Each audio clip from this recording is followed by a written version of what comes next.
আসসালামু আলাইকুম ওয়া রাহমাতুল্লাহি ওয়া বারাকাতুহু।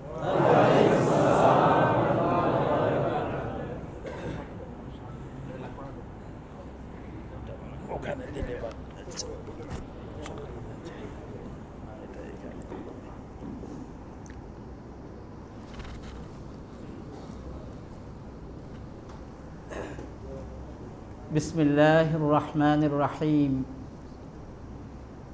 আলহামদুলিল্লাহি রাব্বিল আলামিন ওয়াসসালাতু ওয়াসসালামু আলা সাইয়্যিদিল মুরসালিন নবিয়িনা মুহাম্মদ ওয়া আলা আলিহি ওয়া আসহাবিহি ওয়া মান তাবি'আহুম বিইহসানিন ইলা ইয়াউমিদ্দিন।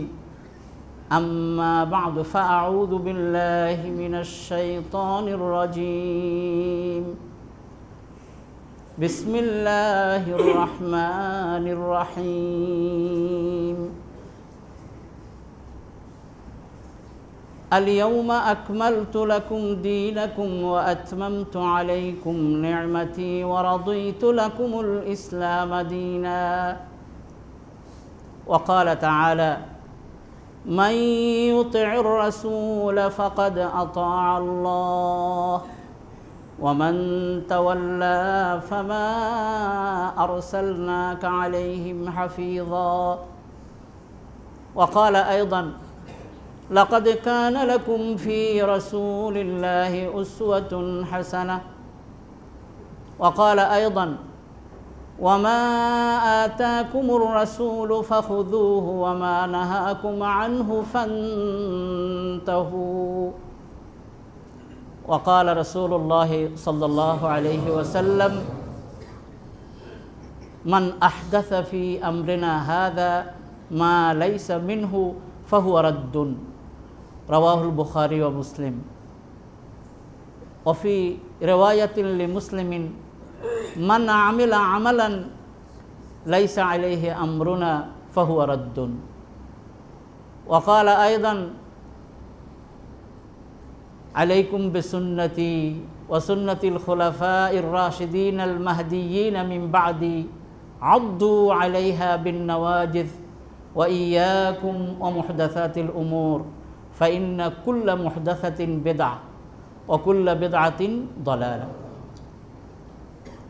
আজকের এই বরকতময় অনুষ্ঠানে উপস্থিত হাজরাত উলামায়ে কেরাম, আমার সামনে উপবিষ্ট আমার সম্মানিত শ্রদ্ধেয় ভাইয়েরা এবং আধুনিক প্রযুক্তির মাধ্যমে দূর থেকে যারা শুনছেন আমার ভাই ও বোনেরা, প্রথমে আল্লাহ রাব্বুল আলামিনের শুকরিয়া আদায় করে নিই সকলে মিলে, যিনি এমন একটি বরকতময় মাহফিলে আমাদেরকে উপস্থিত হয়ে কিছু বলার, কিছু শোনার জন্য তৌফিক দিয়েছেন। এই জন্য আমরা কালিমাতুশ শুকর আদায় করে বলি আলহামদুলিল্লাহ। এই একবার আলহামদুলিল্লাহ বলে কিন্তু আপনি অনেক সওয়াব কামাই করেছেন। আবু মালিক আল আশআরী রাদিয়াল্লাহু তাআলা আনহু থেকে বর্ণিত, রাসূল আকরাম সাল্লাল্লাহু আলাইহি ওয়াসাল্লাম বলেন: আত-তাহুরু শাতরুল ঈমান ওয়াল হামদুলিল্লাহি তামলাউল মিজান। পবিত্রতা হলো পবিত্রতা, পরিচ্ছন্নতা বাহ্যিক এবং ভেতরের, এটা হলো ঈমানের অর্ধেক। আর আলহামদুলিল্লাহ এটা কিয়ামতের দিন সওয়াবের দ্বারা আমলের পাল্লাকে ভর্তি করে দেবে। আপনারা এত সওয়াবের কথা শুনে খুশি হয়ে, অভিভূত হয়ে আবার সুবহানাল্লাহ বলেছেন। তো শুনেন, ওই হাদিসেই আবার প্রিয় নবী বলেছেন, কে বলেছেন? প্রিয় নবী মুহাম্মদুর রাসূলুল্লাহ সাল্লাল্লাহু আলাইহি ওয়াসাল্লাম, যিনি ওয়ামা ইয়ানতিকু আনিল হাওয়া, যিনি মন গড়া কিছু বলেন না, ইন হুয়া ইল্লা ওয়াহয়ুন ইউহা, কেবলমাত্র তিনি সেটাই বলেন যেটা তার কাছে আল্লাহর পক্ষ থেকে ওহী হিসাবে পাঠানো হয়। সেই প্রিয় নবী বলেছেন আলহামদুলিল্লাহ এটা সওয়াবের দ্বারা কিয়ামতের দিন তার আমলের পাল্লাকে ভর্তি করে দেবে। পরে আবার বলেছেন অসুবহানাল্লাহি ওয়াল হামদুলিল্লাহি তামলাআন। ঠিক তেমনি সুবহানাল্লাহ এবং আলহামদুলিল্লাহ এই দুটিও কিয়ামতের দিন আমলের পাল্লাকে ভর্তি করে দেবে। যতবার বলবেন ততবার। আল্লাহ পাকের কাছে কি সওয়াব দিতে কমতি আছে নাকি? যতবার বলবেন ততবার। অথবা বর্ণনাকারী বলেন, রসুল কি এই কথা বলেছেন যে শুধু আমলের পাল্লাকে ভর্তি করে দেবেন, নাকি বলেছেন আসমান এবং জমিনের মধ্যবর্তী যে শূন্য জায়গা রয়েছে সেটাকে সওয়াবের দ্বারা ভরে দেবেন?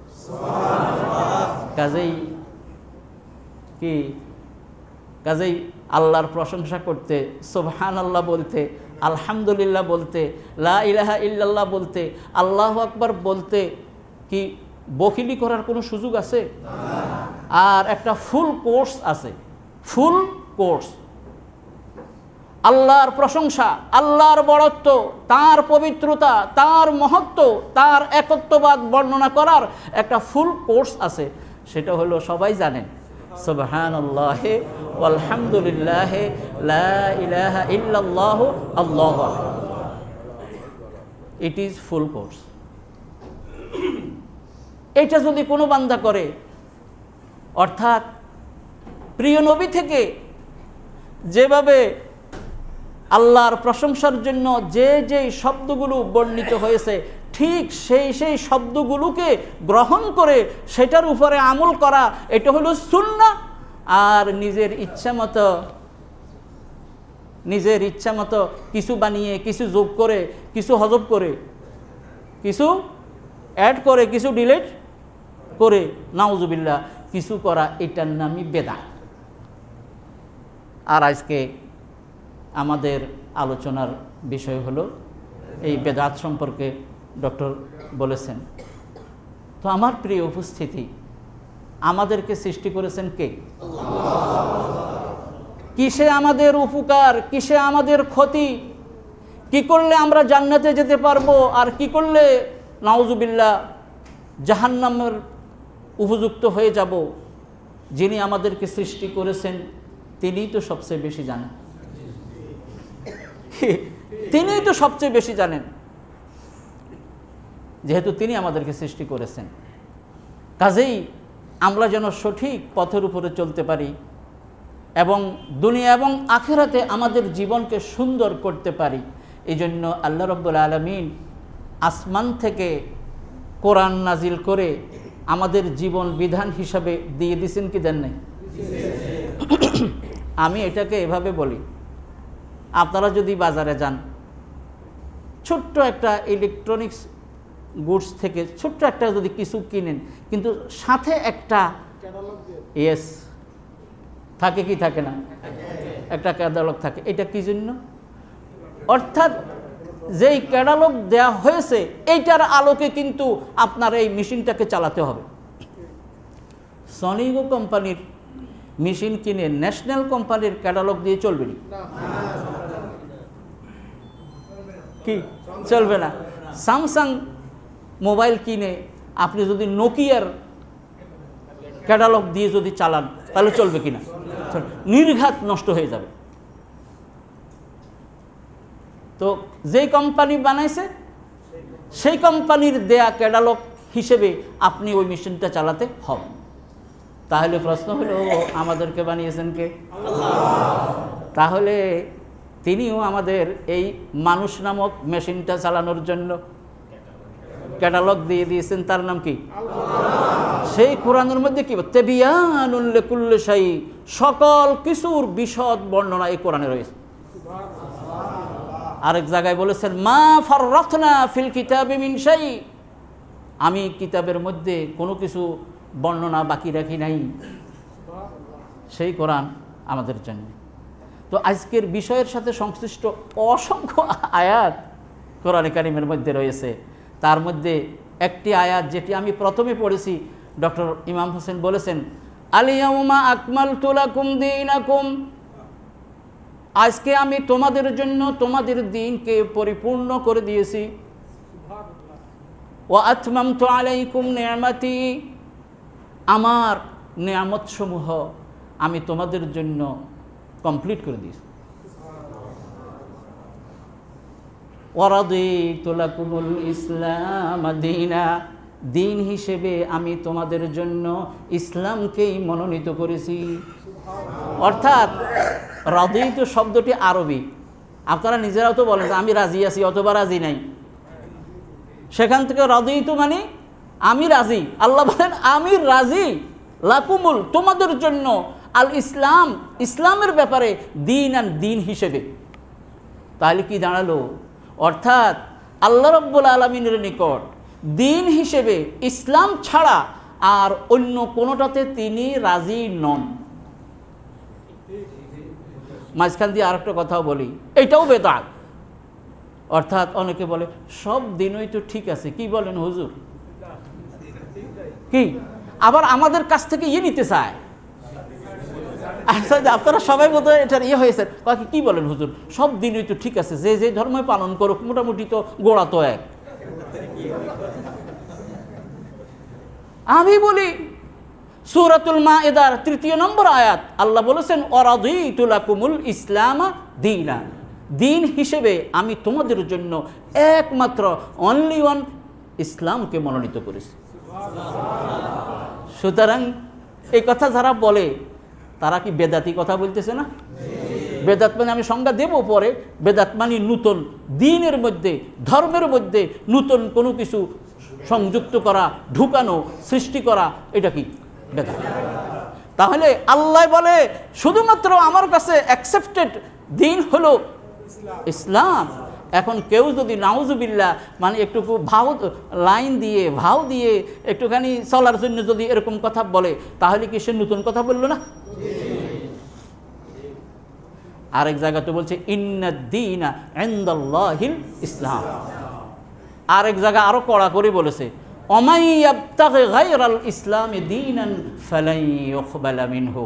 ইসলাম ছাড়া যে নাকি অন্য কোনো দিন খুঁজে তালাশ করে অন্বেষণ করে, ফালাই ইউকবালা মিনহু, কশিনকালেও তার নিকট থেকে এটাকে গ্রহণ করা হবে না। আরবি শব্দ মানে কবুল করা হবে না। ফালাই ইউকবালা মিনহু, কবুল থেকে ইউকবাল শব্দ আসছে। তাহলে আমার মনে হয় আমরা তো আগে থেকে জানি।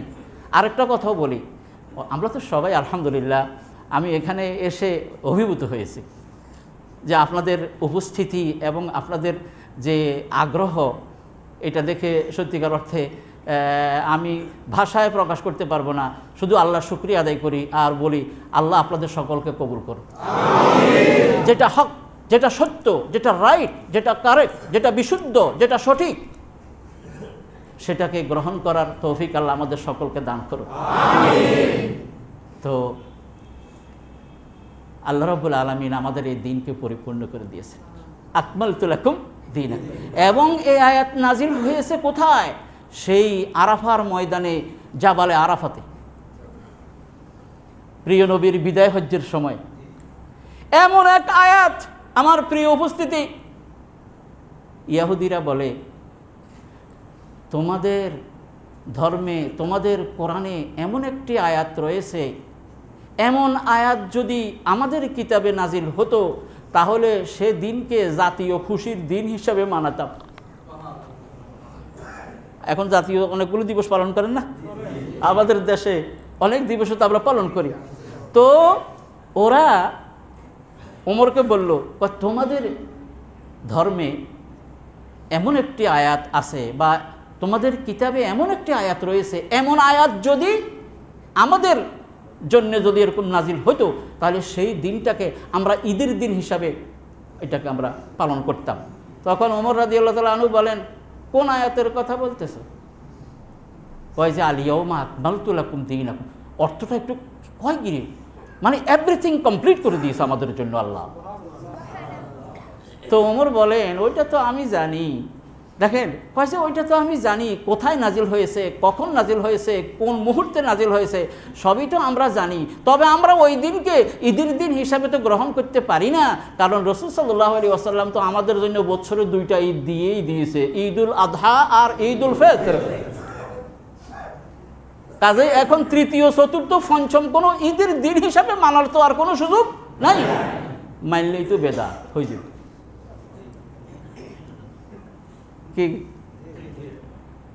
তো একটা গ্লাস, এটার মধ্যে যদি আপনি পানি যদি একেবারে পরিপূর্ণ করে দেন, একবারে ফিলফুল, তাহলে এর মধ্যে কি আর এক ফোঁটা পানি অতিরিক্ত দেওয়ার কোনো সুযোগ আছে? দিলেই পড়ে যাবে, দিলেই পড়ে যাবে। হ্যাঁ, আপনি যেটা দিতে চান সেটা দিতে পারবেন যদি শক্ত করে গুতা মেরে না কতটুকু পানি ফেলে দেন। কি কখন পারবেন? পরিপূর্ণ গ্লাসে পানি আপনি কখন দিতে পারবেন? যদি নর্মালি যদি দিতে চান তাহলে পড়ে যাবে, কখনো পারবেন না, কারণ একেবারে ফিলফুল। এক ফোঁটা দিলেন আস্তে করে পড়ে যাবে, এক ফোঁটা দিলেন আস্তে করে পড়ে যাবে।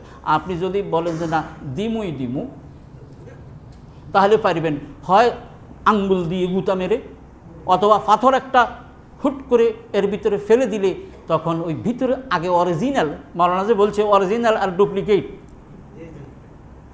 অরিজিনাল যেটা আছে সেটাকে আপনি বের করলে পরে ওই পরবর্তী কিছু আপনি এর মধ্যে ঢুকাতে পারবেন। আমার প্রিয় উপস্থিতি, এছাড়া কি আর কোনো সম্ভব? তার মানে বেদাত আসার মানেই হলো সুন্নত সেখান থেকে সরে যাওয়া। বেদাত আসার মানেই হলো সুন্নত সেখান থেকে সরে যাওয়া, নইলে আপনি ঢুকাতে পারবেন না, কারণ দিন তো কমপ্লিট। এজন্য প্রিয় নবী মুহাম্মদুর রাসূলুল্লাহ সাল্লাল্লাহু আলাইহি ওয়াসাল্লাম কি বলেছেন? কারণ এটা তো টলারেট করার, সহ্য করার, এটাকে মেনে নেওয়ার কোনো সুযোগ নাই। এই জন্য বুখারী এবং মুসলিম শরীফে প্রিয় নবী, আমাদের নবী, সকলের নবী, তিনি বলেছেন মান আহদাসা ফি আমরিনা হাযা মা লাইসা মিনহু ফাহুয়া রাদ্দুন। যে ব্যক্তি আমাদের এই দ্বীনের মধ্যে কোনো কিছু নূতন আবিষ্কার করবে তৎক্ষণাৎ সেটা প্রত্যাখ্যাত হবে, গ্রহণ করা যাবে না, যাবে না। তারপরে বলেছেন মানা আমেলা আমালান লাইসা আলাইহি আমরুনা, যে নাকি এমন কোনো আমল করলো যার মধ্যে আমাদের কোনো অর্ডার, আমাদের কোনো নির্দেশ, আমাদের কোনো হুকুম নাই, ফাহুয়া রাদ্দুন, সেটাও কি? তাহলে এবার প্রিয় উপস্থিতি বলুন তো, বেদাতকে কোনোভাবে কখনো মেনে নেওয়ার সুযোগ আছে কি? এরপরে শুনেন ইরবাদ ইবনে সারিয়াহ রাদিয়াল্লাহু তাআলা আনহু থেকে বর্ণিত একটি হাদিস। তিনি বলেন ওয়াজানা রাসূলুল্লাহ সাল্লাল্লাহু আলাইহি ওয়াসাল্লাম মাউইযাতান বালিগা। একদা প্রিয় নবী আমাদেরকে একেবারে মর্ম স্পর্শী, হৃদয়গ্রাহী ওয়াজ করেছেন। প্রত্যেক দিনের ওয়াজ কি একরকম হয়নি? বক্তা অনেক সময় বলে যে আজকে প্রাণ খুলে কথা বলতে পেরেছি, আরেকদিন বলে যে আজকে কেমন জানি সুবিধা পেতে পারিনি। কিন্তু রসুলের ব্যাপারে তো এটা কখনোই না, বরঞ্চ বলবো রসুলের ব্যাপারটা হলো যারা শুনতেছেন তাদের কাছে আজকে মানে অ্যাটিটিউড এবং ইয়েটা বেশি ছিল আর কি। রসুলের কথা তো সবসময় এফেক্টিভ নাকি? কিন্তু অনেক সময় আছে না, অনেক সময় কথা শুনলেও মন গলে না, কিন্তু আবার অনেক সময় বিভিন্ন পারিপার্শ্বিক কারণে আজকে কিন্তু মন গলে যায়। কথা ঠিক না বেঠিক? অনেক সময় ফকিরে চাইলো হুজুর কিছু দেন, যা যা মাফ কর, কিন্তু আবার আরেক সময় দেখা যায় বলার সাথে সাথে কেমনে জানি মন গলে গেছে, পকেটে হাত দিই। কথা ঠিক না বেঠিক? তো রাসূল আকরাম সাল্লাল্লাহু আলাইহি ওয়াসাল্লাম তিনি যে বক্তব্য দিয়েছেন, বক্তব্যও ছিল খুব মানে হৃদয়গ্রাহী বক্তব্য ছিল, মাউইযাতান বালিগা। মানে ওই সাহাবী বলেন অত্যন্ত মানে জোরালো এবং অত্যন্ত হৃদয়গ্রাহী, মর্মস্পর্শী, মানে হৃদয়ে ছুঁয়ে যায় এমন বক্তব্য রাসূল সাল্লাল্লাহু আলাইহি ওয়াসাল্লাম দিয়েছে। কয় যে ওয়াজালাত মিনহাল কুলুব ওয়াযারাফাত মিনহাল উয়ুন, এমন বক্তব্য রাসূল দিয়েছেন প্রত্যেকের মনের মধ্যে ভয় ঢুকে গেছে, অন্তরগুলো ভীত সন্ত্রস্ত হয়ে পড়েছে। জারাফাত মিনহাল উয়ুন, চোখ থেকে শুধু পানি ঝরতেছে সাহাবাদের। তখন সাহাবারা বললেন কুলনা ইয়া রাসূলুল্লাহ কাআন্নাহা মাউইযাতু মুওয়াদ্দিইন ফাআওসিনা। তখন আমরা বললাম যে হে আল্লাহর রাসূল, আজকে আপনি এমন বক্তব্য দিলেন, এমন ওয়াজ করলেন, মনে হয় যেন একজন কাউকে বিদায় দিতে অথবা বিদায় নিতে যেরকম কথা বলে, বিদায় দিতে অথবা বিদায় নিতে, এয়ারপোর্টে সেটা দেখা যায় বেশিরভাগ। আমি এটাকে এয়ারপোর্টের সাথে তুলনা করি। একজন বিদেশে চলে যাবে, আত্মীয় স্বজন তাকে বিদায় দিবে, সে আত্মীয় স্বজন থেকে বিদায় নেবে, সে সময় কি অবস্থা হয়? তো সাহাবারা বললেন যে ইয়া রাসূলুল্লাহ, আপনার এই বক্তব্য আজকে মনে হচ্ছে যেন বিদায় গ্রহণকারী লোকের বক্তব্যের ন্যায়, অথবা অন্যকে বিদায় দিয়ে নিজে চলে যাচ্ছে এমন লোকের বক্তব্যের ন্যায় আজকে আপনি বক্তব্য দিচ্ছেন। তো ফাআউসিনা, তাহলে আরও একটু কথা, আরও ওয়াজ করেন। দেখছেন কথা কত বাস্তব। ফাআউসিনা, আপনি আজকে আরও একটু কথা বলেন। এইবারে রসুল সাহাবাদের অনুরোধ ক্রমে, আগে তো বক্তব্য দিয়েছে খুবই মানে হৃদয়গ্রাহী বক্তব্য তো দিয়েছে নয়, কিন্তু তারপরে সাহাবারা যখন আরও একটু চেয়েছেন, এইবার রসুল যে কথাগুলো বলেছেন নিশ্চয়ই এটা আরও বেশি মোস্ট ইম্পর্টেন্ট হবে না? আগে ভেরি ভেরি লাগাইতে পারেন কয়েকবার, ভেরি ভেরি ইম্পর্টেন্ট। সেখানে রসুল কি বলছেন, ঠিক আছে তোমরা যখন অনুরোধ করেছো আরও কিছু বক্তব্য দেওয়ার জন্য, তাহলে শোনো, উসীকুম বিতাকওয়াল্লাহি আযজা ওয়া জাল্লা ওয়াস-সামঈ ওয়াত-তাআ, তোমাদেরকে আরও উপদেশ দিচ্ছি বিতাকওয়াল্লাহ, আল্লাহর ভয়, খোদাভীতির উপদেশ আমি তোমাদেরকে দিচ্ছি। যে কোনো বিষয়ে, যে কোনো সময়ে, যে কোনো মুহূর্তে, যে কোনো জায়গায় সব সময় আল্লাহর ভয় তোমাদের হৃদয়ে থাকতে হবে। তাকওয়াল্লাহ, এই একটার উপদেশ দিলাম। ওয়াস-সামঈ ওয়াত-তাআ, আর শোনার এবং মানার, আমি অর্থ করি এইভাবে, শোনার এবং মানার। কারণ এইটা হলো ইমানদারের গুণ। ইমানদারেরা শুনে আর মানে, কি ইমানদারেরা শুনে আর তারা নিজেরাই বলে সামি'না ওয়া আতা'না, কি শুনলাম মেনে নিলাম। আর ইহুদি নাসারাদের অভ্যাস হলো সামি'না ওয়া আসাইনা, শুনলাম মানি না। নাউজুবিল্লাহ। তো রাসূল বলছেন আলাইকুম উসীকুম বিতাকওয়াল্লাহি আযজা ওয়া জাল ওয়াস-সামঈ ওয়াত-তাআ, মানে শুনবে, একবারে ভালো করে মন লাগিয়ে শুনবে, তারপরে আবার মানবে। পরে বলেন ওয়া ইন তাআম্মারা আলাইকুম আব্দুল হাবশী, যদিও তোমাদের আমির, যদিও তোমাদের হুকুমদাতা, তোমাদের লিডার, সে যদি একজন হাবশী গোলাম হয় না কেন, তাহলেও তার নির্দেশ তোমাদেরকে পালন করতে হবে, যদি সে কোরআন এবং হাদিস মোতাবেক তোমাদেরকে নির্দেশ দেয়। এই কথা বলল ওয়া ইন তাআম্মারা আলাইকুম আব্দুল হাবশী। তারপরে রসুল বলে আরও কথা শুনো, ফাইন্নাহু মাইয়াশ মিনকুম ফাসায়ারা ইখতিলাফান কাসীরা, তোমাদের মধ্যে যারা ভবিষ্যতে আরও হায়াত পাবে, জীবিত থাকবে, তারা অনেক মতবিরোধ দেখতে পাবে। রসুল সে সময় সাহাবাদেরকে এই কথা বলেছেন, তোমাদের মধ্যে যারা লম্বা হায়াত পাবে তারা কিন্তু অনেক ইখতিলাফ দেখতে পাবে। আর সময় যেতে যেতে এখন প্রিয় নবীর মানে আপনার মৃত্যুবরণ করার পরে তো 1437 সাথে আরও কিছু হবে। এখন ইখতিলাফ কীরকম? এখন ইখতিলাফ কীরকম? আল্লাহু আকবার। ইখতিলাফের কোনো আছে নাকি? হিসাব করিও তো কুল পাওয়া যাবে না, কত ইখতিলাফ যে আছে। তো প্রিয় নবী বলছে ইন্নাহু মাইয়াশ মিনকুম, তোমাদের মধ্যে যারা জীবিত থাকবে, ফাসায়ারা ইখতিলাফান কাসীরা, তারা অনেক মতবিরোধ দেখতে পাবে। তবে সে সময় তোমাদের কর্তব্য হবে কি? কয় যে ফাআলাইকুম বিসুন্নতি ওয়া সুন্নাতিল খুলাফাইর রাশিদিন আল মাহদিয়িন মিন বাদি, কয় সে সময় তোমাদের কর্তব্য হবে যে তোমরা আমার সুন্নতকে আঁকড়ে ধরবে। ওয়া সুন্নাতিল খুলাফাইর রাশিদিন, এবং খোলাফায়ে রাশিদিনের সুন্নতকে তোমরা আঁকড়ে ধরবে। কিরকম ধরবে?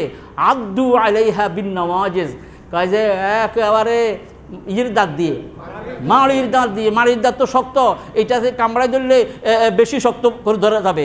আদ্দু আলাইহা বিন নওয়াজিজ ওয়া ইয়াকুম ওয়া মুহদাসাতিল উমুর, আর তোমাদেরকে বলছি খবরদার, তোমরা নিজেদেরকে বাঁচিয়ে রাখবে এই নূতন আবিষ্কৃত বিষয়সমূহ থেকে। দিনের মধ্যে নূতন আবিষ্কৃত বিষয়সমূহ থেকে তোমরা তোমাদের নিজেদেরকে বাঁচিয়ে রাখবে। তাহলে বেদাত করার কোনো সুযোগ আছে নাকি? নূতন কোনো কিছু আবিষ্কার করার কোনো সুযোগ আছে নাকি? নাই। ফাইন্না কুল্লা মুহদাসাতিন বিদআহ, কারণ প্রত্যেক এই নূতন আবিষ্কৃত জিনিস এটা হলো বেদাত। অকুল্লা বেদাতিন দলালাহ, আর প্রত্যেক বেদাতই হলো পথভ্রষ্টতা। সুতরাং বেদাত যে কত খতরনাক, বেদাত যে কত মারাত্মক, এই হাদিস থেকে আমরা বুঝতে পেরেছি। এবারে শুনেন আরও মারাত্মক এক হাদিস। কিয়ামতের মাঠে প্রিয় নবীকে আল্লাহ রাব্বুল আলামিন হাউজে কাউসার দান করছে না? হাউজে কাউসার দান করছে কাকে? ইন্না আ'তাইনাকাল কাউসার, আছে নাকি? আমি আপনাকে কাউসার দান করেছি। কাউসার কি? কয় যে এটা হলো একটা হাউজ, একটা ঝর্ণা, একটা নদী, যেটাই বলেন। হাদিসে আসছে, কয় যে এর মানে আপনার পানীয় যেটা, এটা হবে দুধের মতো সাদা, মধুর মতো মিষ্টি। আচ্ছা, এই হাউজে কাউসারের পানি পান করার জন্য, করানোর জন্য গ্লাস লাগবে না? কি গ্লাস লাগবে না? বুখারীতে রাওয়ায়াত আসছে, কি জানুহু কানুজুমিস সামা, কয় যে এই হাউজে কাউসারের পানি পান করানোর জন্য যে গ্লাসগুলো হবে, এগুলোর সংখ্যা হবে আসমানের তারকা সমতুল্য। সবাই তো দলে দলে, কাতারে কাতারে রসুলের হাতে হাউজে কাউসারের পানি পান করার জন্য সবাই যাবে। হাদিসে আসছে এইভাবে, একদিক থেকে ঢুকবে আর পানি পান করে করে করে আরেক দিক থেকে তারা বের হয়ে যাবে। যেই ব্যক্তি রসুলের হাতে এই হাউজে কাউসারের পানি পান করতে পারবে, সে জান্নাতে প্রবেশ করার পূর্ব পর্যন্ত আর ফিরবাসার্থ হবে না। এরকম তো রসুল তো শুধু পানি পান করাচ্ছেন, হঠাৎ করে একদল লোক ওই পানি পান করার জন্য আসতে থাকবে। ইউহালু বাইনাহু ওয়া বাইনাহুম, তখন রসুলের মাঝে আর তাদের মাঝে একটা ব্যারিকেড, একটা আড়, একটা বাধা সৃষ্টি করে দেওয়া হবে। তো রসুল তো আর রসুল গায়েব জানে নাকি? এই রসুল গায়েব জানে নাকি? জানে না। রসুল গায়েব না জানার কারণে রসুল বলল যে হোয়াট ইজ দ্য ম্যাটার, ব্যাপারটা কি? আমার এদেরকে বাধা দেওয়া হলো কেন? তখন তখন শুনতেছেন তো? তখন রসুল আকরাম সাল্লাল্লাহু আলাইহি ওয়াসাল্লামকে বলা হবে, রসুল বলবে এভাবে, হাউলাই আসহাবি, এরা তো আমার সঙ্গী, আমার উম্মত, এদেরকে বাধা দেওয়া হলো কেন? এতক্ষণ পর্যন্ত চলতেছিল, এখন হঠাৎ করে মাঝখানে বাধা দেওয়া হলো কেন? তখন বলা হবে, ইন্নাকা লা তাদরি মা আহদাসু বা'দা, হে রাসূল, আপনি জানেন না আপনার অ্যাবসেন্সে, আপনি তো দুনিয়া থেকে আল্লাহর হুকুমে চলে এসেছেন, কিন্তু এরপরে এই মানুষগুলো আপনার এই দ্বীনের মধ্যে, আমার এই দ্বীনের মধ্যে কি কি নতুন জিনিস প্রবেশ করাইছে, এটা তো আর আপনি জানেন না। অর্থাৎ কি আকাম তারা করেছে, এটা তো আপনি বলতে পারতেন না। এরা আপনার দ্বীনের মধ্যে নতুন জিনিস ঢুকেছে। এইবারে রাসূল সাল্লাল্লাহু আলাইহি ওয়াসাল্লাম তখন বলবে, সুহকান সুহকান, দূর হও, দূর হও। আর আপনারা ইংরেজিতে বলবেন, গেট আউট, গেট আউট। তাহলে এবার বলেন, কিয়ামতের দিন যারা বেদাতি, তারা কি প্রিয় নবীর দস্তে মোবারকে বরকতময় হাতে পানি পান করতে পারবে? সুতরাং আরবিতে বলে হাজারে, বি কেয়ারফুল, ইংরেজিতে বি কেয়ারফুল, হুঁশিয়ার, সাবধান, খবরদার, কখনো বেদাতের ধারে কাছে যাওয়া যাবে না। তারপরে শুনেন, আমি আপনাদেরকে আজকে কি নদ্দা কি সরকারবাড়ি মসজিদ, আচ্ছা দেখি আজকের এই মজলিসের সম্মানিত ভাইয়েরা কেমন চালাক। আপনার সামনে যদি ইয়ে করা হয়, কোনো একটা বিষয়ে প্রস্তাব দেওয়া হয়, আমরা জানি জিনিসকে, এটা আমার নিজের একটা চিন্তা আর কি, জিনিসকে আমরা 4 ভাগে ভাগ করতে পারি, গুড, বেটার, বেস্ট, ব্যাড। না, গুড, বেটার, বেস্ট, ব্যাড। কি? গুড, বেটার, বেস্ট, আর একটা কি? ব্যাড। যেটা ব্যাড, এইটা তো আর বলার অপেক্ষাই রাখে না, এইটা তো প্রথম চান্সেই লাথি মেরে ফেলে দিবেন। নাকি বলবেন চিন্তা করিলই তারপরে কথা? কি কেউ বলবেন নাকি না দেখি না চিন্তা করি তারপরে? কি প্রথম চান্সে যেটা নাকি ব্যাড, এটা মারফুদ, আরবিতে বলে মারফুদ, এটা তো প্রত্যাখ্যান করব। এখন রয়েছে গুড, বেটার, বেস্ট, মানে আপনার সামনে এইভাবে উপস্থাপন করা হয়েছে, একটা ভালো, একটা অধিকতর ভালো, আর একটা সবচেয়ে ভালো, এবং আপনাকে পূর্ণ স্বাধীনতা দেওয়া হলো। আপনাকে পূর্ণ স্বাধীনতা দেওয়া হলো যে আপনি স্বাধীন, আপনি যেটা আপনি গ্রহণ করতে চান আপনি সেটা গ্রহণ করতে পারবেন। তাহলে আমি জিজ্ঞাসা করি যে আপনারা যারা এখানের মধ্যে বসে আছেন, এমন যদি আপনাদেরকে যদি সুযোগ দেওয়া হয় যে আপনি যেটা নিতে চান নিতে পারবেন, গুড নিলেও নেন, বেটার নিলেও নেন, বেস্ট নিলেও নেন, আমি জিজ্ঞাসা করি আপনারা কোনটা নেবেন?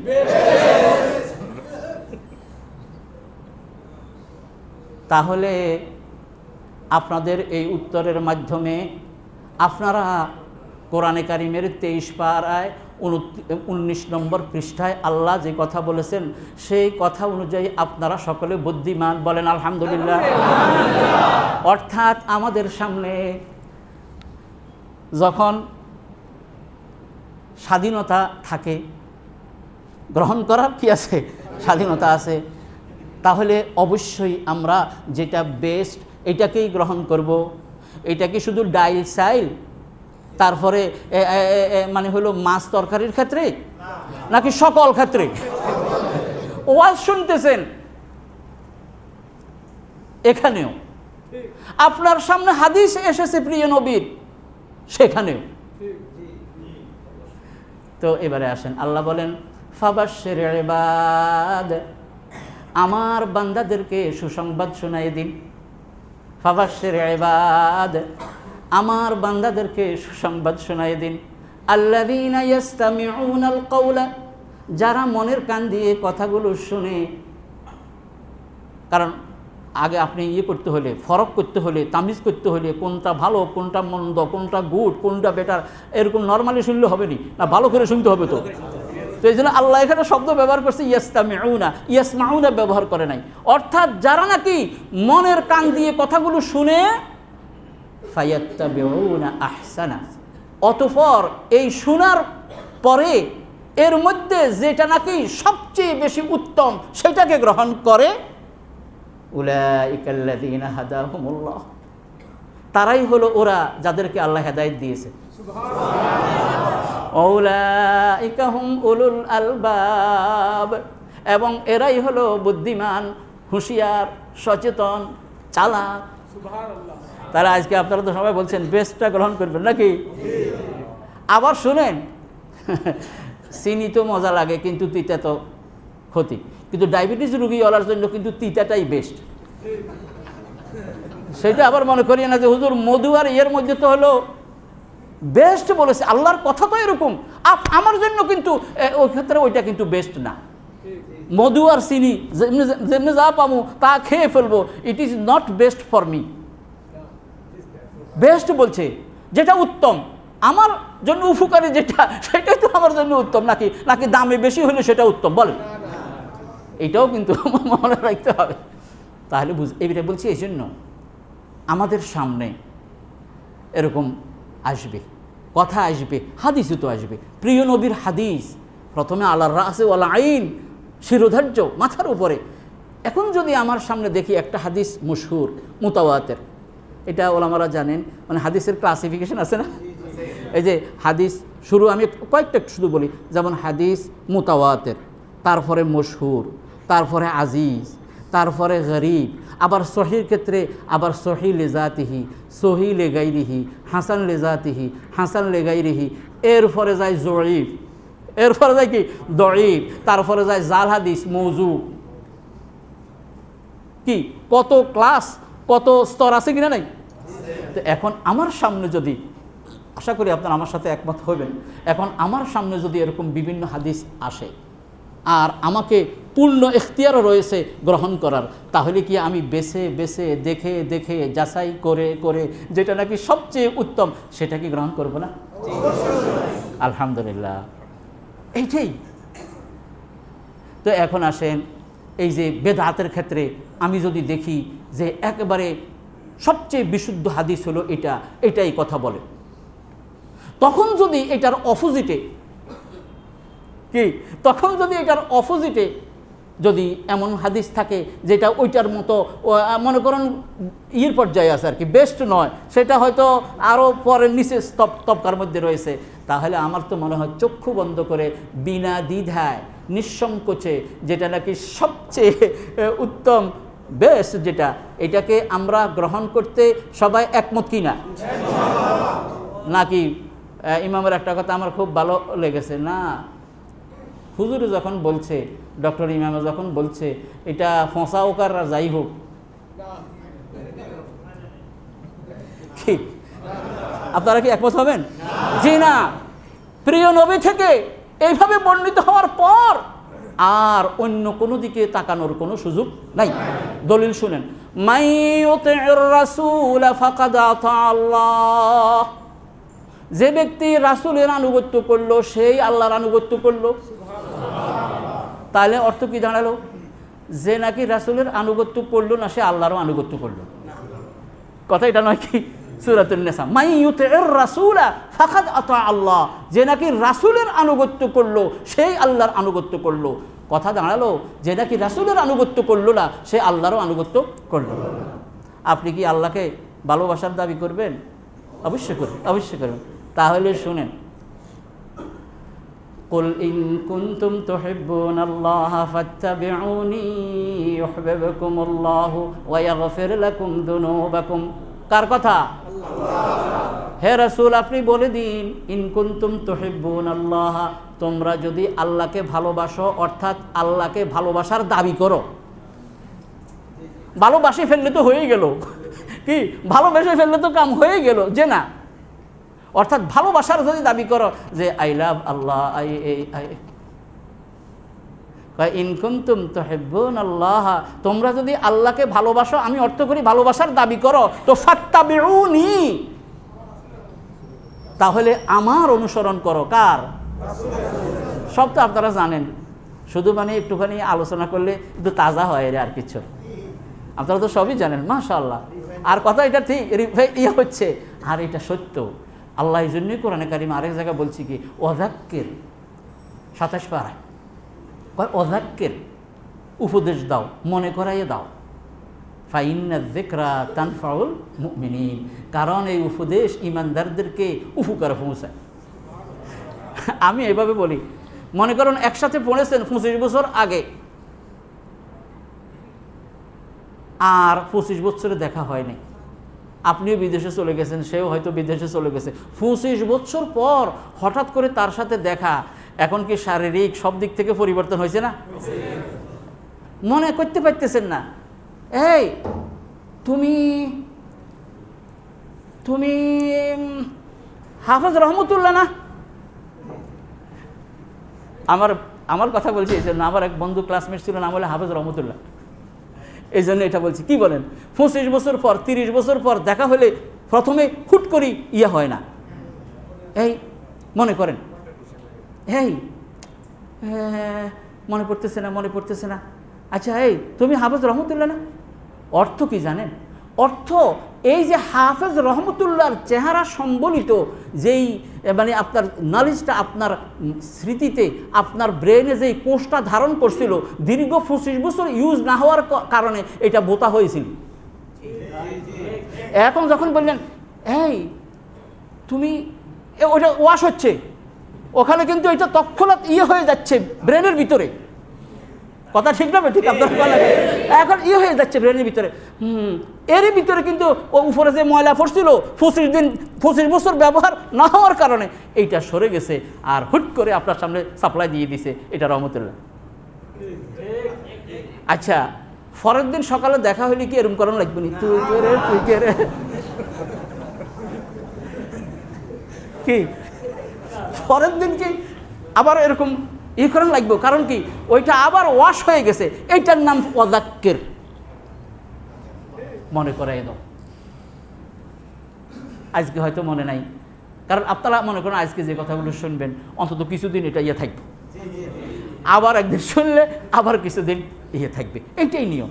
এই জন্যই আল্লাহ বলছে ওয়াযাক্কির, মনে করাই দাও, উপদেশ দাও। উপদেশ দেওয়ার মানিয়ে তো মনে করাই দেয়া, এই তোমাকে আল্লাহ সৃষ্টি করেছেন, আমরা সকলে রূহ জগতে একসাথে ছিলাম। আমাদের ওস্তাদ একজন ছিলেন জামিয়া কাসেমিয়াতে, সুলতান সাহেব, উনি বলেন কি, কয় যে আমরা সবাই তো এক ক্লাসের ছাত্র। তা প্রথমে বুঝতে পারি না কি জানি বলতে চায়, কয় বুঝাইতে চাই আল্লাহ যখন রূহগুলোকে সৃষ্টি করেছেন, সৃষ্টি করার পরে সব রূহগুলোর সামনে বলেছেন আলাস্তু বিরাব্বিকুম, আছে না কোরআন শরীফে, এই আমি কি তোমাদের রব নই? তখন সকলে একসাথে বলেছে বালা, হ্যাঁ আপনি আমাদের রব। সেটা আপনি বলছেন, আমি শুনছি, আমি বলছি, আপনি শুনছেন। রূহ জগতে আমরা সবাই শুনছি। তাহলে বোঝা গেল এক ক্লাসে ওস্তাদের যখন জিজ্ঞাসা করছে, এই আমি কি তোমাদের শিক্ষক নই, ওস্তাদ নই, সবাই বলছি ইয়েস। কথা কি ঠিক না বেটি? এক ক্লাসের ছাত্র, কিন্তু এখানে আসি ভুলে গেছি আর। তো আমি যেটা বলতে চাইছি, আমার প্রিয় ভাইয়েরা, এই আল্লাহ রাব্বুল আলামিন তিনি আমাদেরকে এই পৃথিবীতে পাঠিয়েছেন এবং আমাদেরকে নির্দেশ দিয়েছেন যেটা উত্তম, যেটা শ্রেষ্ঠ সেটাকে গ্রহণ করার। তো আসুন, ইন কুনতুম তুহিব্বুনাল্লাহ, তোমরা যদি আল্লাহকে ভালোবাসো, মানে আল্লাহর ভালোবাসার দাবিতে তোমরা যদি সত্যবাদী হও, তো ফাত্তাবিউনি, তাহলে আমার অনুসরণ করো, ইউহিব্বুকুমুল্লাহ, তাহলেই আল্লাহ তোমাদেরকে ভালোবাসবে। তাহলে এটা তো হয়ে গেল, বোনাস দিব। ভালোবাসার বদলে ভালোবাসা তো হয়ে গেল, বোনাস কি? ওয়ায়াগফির লাকুম যুনুবাকুম, তোমাদের যাবতীয় গুনাহ খাতাও মাফ করে দেবেন। তাহলে আমরা কি আল্লাহ আমাদের সমস্ত গুনাহ খাতা মাফ করে দেখ, এটা আমরা চাই কিনা? তাহলে প্রিয় নবীর অনুসরণ করা ছাড়া, মানে সুন্নতকে আঁকড়ে ধরা ছাড়া আর বেদাতকে পরিহার করা ছাড়া এটা সম্ভব না।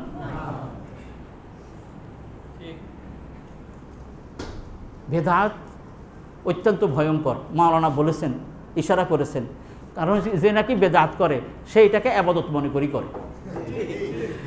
যে অন্তত শিরক করে, সে করে, চুরি করে, ডাকাতি করে, ব্যভিচারী করে, আরো বড় বড় গুনাহ করে, কিন্তু আসলে তো ঠিক না, এগুলি করে ফেলাইতেছি না। এক সময় তার তওবা করে ফিরে আসার আশা করা যায়, কিন্তু যেই ব্যক্তি বেদাত করে সে তো বেদাত করে আবাদত মনে করে। তাহলে তার আর ফিরে আসার সুযোগ থাকে না। সে তো মনে করে I am very good, I am very fine, এবং আমি সলিড,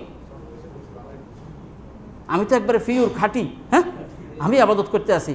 কিন্তু সে যে বেদাত করতেছে সে এটা বুঝতেছে।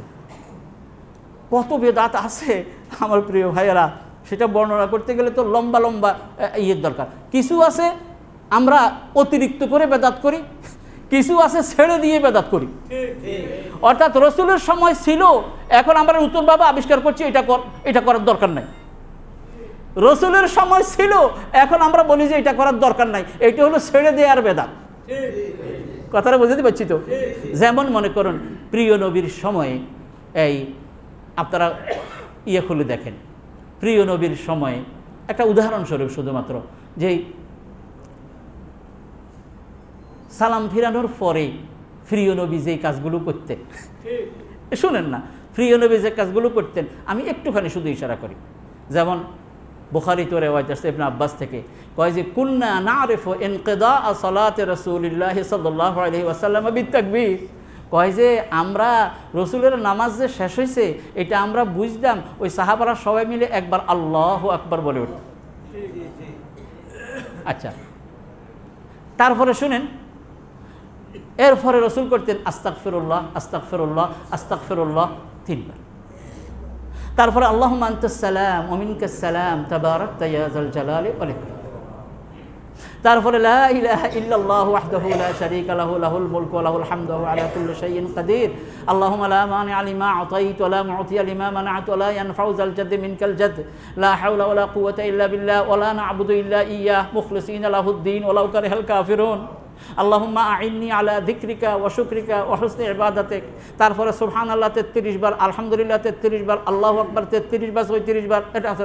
তারপরে আয়াতুল কুরসি, তারপরে ফজরের নামাজের পরে হলে আর মাগরিবের নামাজের পরে হলে 3 কুল, এগুলো পড়া।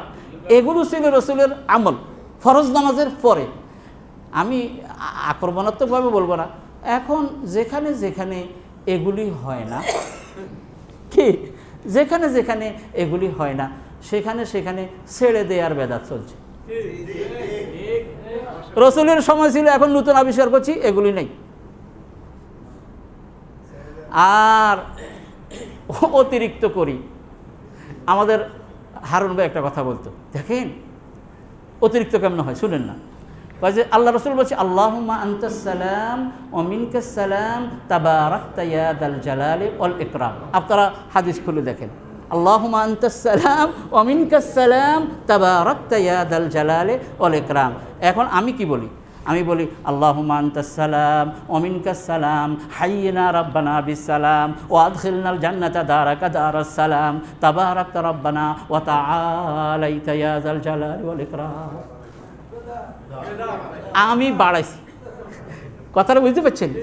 আচ্ছা, আল্লাহর রসুল যেখানে যেটাকে যেভাবে বলেছে এটার চেয়ে উত্তম কি আরেকটা হইতে পারে কি? একবার রসুল সাল্লাল্লাহু আলাইহি ওয়াসাল্লাম এক সাহাবীকে একটা দোয়া শিখাইছে, সেখানের মধ্যে বলছে বেনাবিয়্যিকা, বেনাবিয়্যিকা শিখাইছে রসুল, শিখাইছে কি বলে? বেনাবিয়্যিকা। এই সাহাবী মনে করলো, আচ্ছা নবিয়ুন শব্দের চেয়েও রাসুল শব্দটি আরও বেশি এফেক্টিভ, রাসুল আরও ব্যাপক। কি রাসুল আরও ব্যাপক, মানে রাসুলের মানা আরও, ওলামায়ে কেরাম জানেন রাসুল বেশি দেয় আর কি, সম্মানিত এবং অর্থ বেশি, এবং এর মধ্যে অনেক মর্যাদাপূর্ণ আর কি। তো কয় ঠিক আছে রাসুল বলি, রাসুল একা বলি। আল্লাহ রসুল শিখাইছে কি? নবী একা। আল্লাহ রসুল শিখাইছে নবী একা। সে বলে রসুল যেটা বলছে এটা তো ঠিক আছে, এর মধ্যে তো কোনো নেই, কিন্তু আমি এটাকে একটু রাসুল বললে আরও অর্থ বেশি হয়, প্রিয় নবীর ইয়েটা আরও বেশি হাইলাইট হয়। এই জন্যে তিনি বলেছেন রাসুল একা। তৎক্ষণাৎ রসুল বললেন যে নো, আমি যেটা বলেছি এটাকে অনুসরণ করতে হবে। তাহলে এবার বলেন কি? আমি বলছি এখানে নবী একা, তাহলে কাজেই এখানে নবী একা বলাটাই সবচেয়ে উত্তম। রসুল যেটাকে যখন যেভাবে করছে সেটা করতে হবে। আমার প্রিয় ভাই, নিজের ভালোবাসা, নিজের আবেগ, নিজের অনুরাগ, এগুলো কোনো কিছু চলবে না। কোরবানের ঈদের দিন, কিসের ঈদের দিন? এক সাহাবী রসুলের প্রতি তার এমন ভালোবাসা, বউকে বলে, বউ গো এক কাজ করো, আজকে ঈদের দিনে, এই পবিত্র দিনে রসুলকে আমরা সবার আগে দাওয়াত দিয়ে খাওয়াবো, এক কাজ করো আমাদের জানোয়ারটা আগে জবাই করে দিই। দেখছেন? ওই যে আপনারা সব জানেন, শুধু মনে করাই দেয় আর কি, ভাই আমরা এর আগে জানোয়ারটা জবাই করে দেব, আর তুমি তাড়াতাড়ি গোশত পাকাই রেডি করে নিও, আমি হব সবার আগে রসুলকে দাওয়াত দিয়ে খাওয়ানোওয়ালা আজকের এই বরকতময় দিনে। ভালোবাসার কোনো কমতি আসেনি? এ বলেন তো, ভালোবাসার কোনো কমতি আসেনি? কত মহব্বত প্রিয় নবীর প্রতি, সবার আগে তাকে দাওয়াত দিয়ে খাওয়াবে, নিঃসন্দেহে এটা প্রশংসনীয়। কাম তো করে বসে, কাম তো এটা করে বসেছে। এরপরে এখন যখন মনের ভিতরে তো কত খুশি, কত প্রাউড ফিল করতেছে, মানে গর্ববোধ করতেছে যে আজকে আমাকে আর পিছনে ফেলানোর কোনো সুযোগ নাই। যাই রসুল সাল্লাল্লাহু আলাইহি ওয়াসাল্লাম যখন নামাজ শেষ করছে, ইয়া রাসূলুল্লাহ আদাততু লাকা তাআমান, আপনার জন্য একটা খাবারের ব্যবস্থা করেছি, আমি চাই আপনি আজকে এসে, অথবা আরও সাথে যদি দুই একজন আসলো এই আমার বাসায় একটু খাওয়া দাওয়া করবেন। কয় মা যা সনাতা, কী করছো? এবার তো ইয়া রাসূলুল্লাহ কোরবানির জানোয়ারটা নামাজের দিকে আসার আগে জবাই করে দিয়েছি। এইবারে রসুল বললেন, শোনেন, রসুল বললেন তুমি যেটা করেছো এটা অন্যান্য দিনের মতো একটা জানোয়ার জবাই করলে যেরকম, সেরকম হয়েছে, তোমার কোরবানি হয় নাই। আমার প্রিয় উপস্থিতি, আমি আপনাদেরকে বিনয়ের সাথে জিজ্ঞাসা করি, হয় নাই কেন? রসুলের যে সুন্নাহ, রসুলের যে নিয়ম, রসুলের যে তরিকা, রসুলের যে সিস্টেম, রসুলের যে পদ্ধতি, এই পদ্ধতি অনুসরণ করা হয় নাই। নতুন নতুন করে আবেগ এবং অন্যান্য ভালোবাসা, আরও কত কিছু, এগুলির কোনো দাম থাকবে? শরিয়া। এই জন্য বলছে ওমা আতাকুমুর রাসূলু ফাখুযুহু ওমা নাহাকুম আনহু ফান্তাহু, রসুল যেটা দিয়েছেন সেটাকে ধরো, রসুল যেটা নিষেধ করেছেন সেটাকে ছাড়ো। আমরা সবাই কি রাজি আছি? এইভাবে যদি আমরা আফতার যদি করতে থাকি তো বেদাত কি আমাদের ধারে কাছে আর আসতে পারবো না। কারণ আমি প্রতিটি আমলের ক্ষেত্রে আমি 100তে 100 যাচাই করে যেটা সুন্নতের সাথে একেবারে 100-100 মিলে আমি শুধু সেটাকে গ্রহণ করব। এখন সুন্নতের সাথে না মিললে একবারে বড় ওই যে বলছে যেই আসুক না কেন আমি এটাকে গ্রহণ করতে পারি না। কি বলবেন যে এই কথা ওই যে আগে বলছি, হ্যাঁ একজনের কথা কেবলমাত্র চক্ষু বন্ধ করে মানতে হবে, তিনি হলেন মুহাম্মদুর রাসূলুল্লাহ সাল্লাল্লাহু আলাইহি ওয়াসাল্লাম। আর আল্লাহর পক্ষ থেকে যে নির্দেশ, এই জন্যই আপনারা জানেন সূরাতুন নিসার মধ্যে একটা আয়াত আসছে, ইয়া আইয়ুহাল্লাযীনা আমানু আতিউল্লাহা ওয়া আতিউর রাসূলা ওয়া উলিল আমরি মিনকুম। আপনারা তো সবাই মাশাআল্লাহ শিক্ষিত এবং সচেতন, আপনারা একটুখানি ইশারা করলে বুঝবেন। দেখেন, ইয়া আইয়ুহাল্লাযীনা আমানু, হে ইমানদারেরা, হে বিশ্বাসীগণ, আতিউল্লাহ, তোমরা আল্লাহর আনুগত্য করো, এতাআত করো, ওয়া আতিউর রাসূলা, এবং রাসূলের এতাআত করো। এই দুইটার মধ্যে আতিউ এনেছে, তার মানে কি চক্ষু বন্ধ করে আল্লাহর পক্ষ থেকে আর রাসূলের পক্ষ থেকে সহিহ সনদ যদি কিছু আসে সেখানে আর কোনো চিন্তা করার সুযোগ নেই। কিন্তু আরেকবার, কিন্তু ওয়া উলিল আমরি মিনকুম বলার সময় আতিউ আনে নাই। দেখছেন কেন আনে নাই? অর্থাৎ তোমাদের উলুল আমর যারা, তোমাদের নির্দেশদাতা যারা তোমাদেরকে পরিচালনা করেন, তোমাদের আমির, তোমাদের রাষ্ট্রপ্রধান, তোমার বস, যেই হোক না কেন, সে যদি কোনো নির্দেশ দেয় সেই ক্ষেত্রে কিন্তু আল্লাহ এবং আল্লাহর রাসূলের নির্দেশ মোতাবেক না হলে গ্রহণ করা যাবে না। কি কথা ঠিক নেই? এইবারে বুখারী শরীফের হাদিস দিয়ে কই, তাহলে আরেকটু মজা। আব্দুল্লাহ ইবনে হুযাফা আস-সাহমি, সাহাবার নামও মনে রাখবেন, আব্দুল্লাহ ইবনে হুযাফা আস-সাহমি, অত্যন্ত সাহসী এবং সাহাবী ছিলেন। ওনাকে রাসূল সাল্লাল্লাহু আলাইহি ওয়াসাল্লাম একটা মানে দলের আমির বানিয়ে পাঠিয়েছে। আব্দুল্লাহ ইবনে হুযাফা আস-সাহমি, ওনাকে রাসূল সাল্লাল্লাহু আলাইহি ওয়াসাল্লাম একটা দলের আমির বানিয়ে পাঠিয়েছে। পাঠানোর পরে কিভাবে জানি ওই আমিরের সাথে তার অধীনস্থ যারা, তাদের একটু কথাবার্তা একটু হয়েছে। হওয়ার পরে আব্দুল্লাহ ইবনে হুযাফা আস-সাহমি বলে কি, এই আমি কি তোমাদের আমির নই?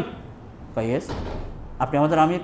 কারণ রাসূল সাল্লাল্লাহু আলাইহি ওয়াসাল্লাম আমাকে কি তোমাদের আমির বানিয়েছেন না? কয় যে জি। কয় যে জি। কয় তাহলে আমার নির্দেশ পালন করা কি তোমাদের জন্য কম্পালসারি নয়? কয় যে। কয় তাহলে ঠিক আছে, ইট ইজ মাই অর্ডার, লাকড়ি জোগাড় করো। লাকড়ি চিনেন তো, যে কাটার কি আগুন দিয়ে পড়া যায়, লাকড়ি জোগাড় করো। ঠিক আছে, আমিরে বলছে লাকড়ি জোগাড় করো, লাকড়ি জোগাড় করে আনছে। কয় এবার আগুন জ্বালাও। ওকে, আগুন জ্বালাইছে। এইবারে কি কয়, জাপ দাও আগুনের মধ্যে। দেখছেন কোথায়? এবার আগুনের মধ্যে জাপ দাও। এইবারে দুই দল হয়ে গেছে। আপনার হাদিসটা পড়বেন বুখারীতে, কিতাবুল মাগাজিতে আছে। দুই দল হয়ে গেছে। এক দলে কয় আগে একবার একটুখানি কথা কাটাকাটি হয়েছে, আর করা যায় না, এখন আমিরে বলছে ঝাঁপ দিতে। আরেক দল সুবহানাল্লাহ পিছন থেকে জামা টানি ধরছে, কয় ইম্পসিবল, অসম্ভব। অর্ডার দিছে কে? আমিরে। অর্ডার দিছে কে? কিন্তু একদল পিছন থেকে জামা টানি ধরে কি বলছে শুনবেন। কয় যে আমরা আগুনের পূজা করতাম, আমরা অগ্নি পূজক ছিলাম, আল্লাহ আমাদের প্রতি রহম করেছেন, মুহাম্মদুর রাসূলুল্লাহ সাল্লাল্লাহু আলাইহি ওয়াসাল্লামের দাওয়াত আমরা কবুল করে মুসলমান হয়েছি জাহান্নাম থেকে বাঁচার জন্য, আগুনে ঝাঁপ দেওয়ার জন্য না। আগুনে ঝাঁপ দেওয়ার জন্য না। পরে তো পরে আমির সাহেবেরও রাগ থামছে, আচ্ছা তা গেছে, আর কেউ ঝাঁপ দেয় নাই।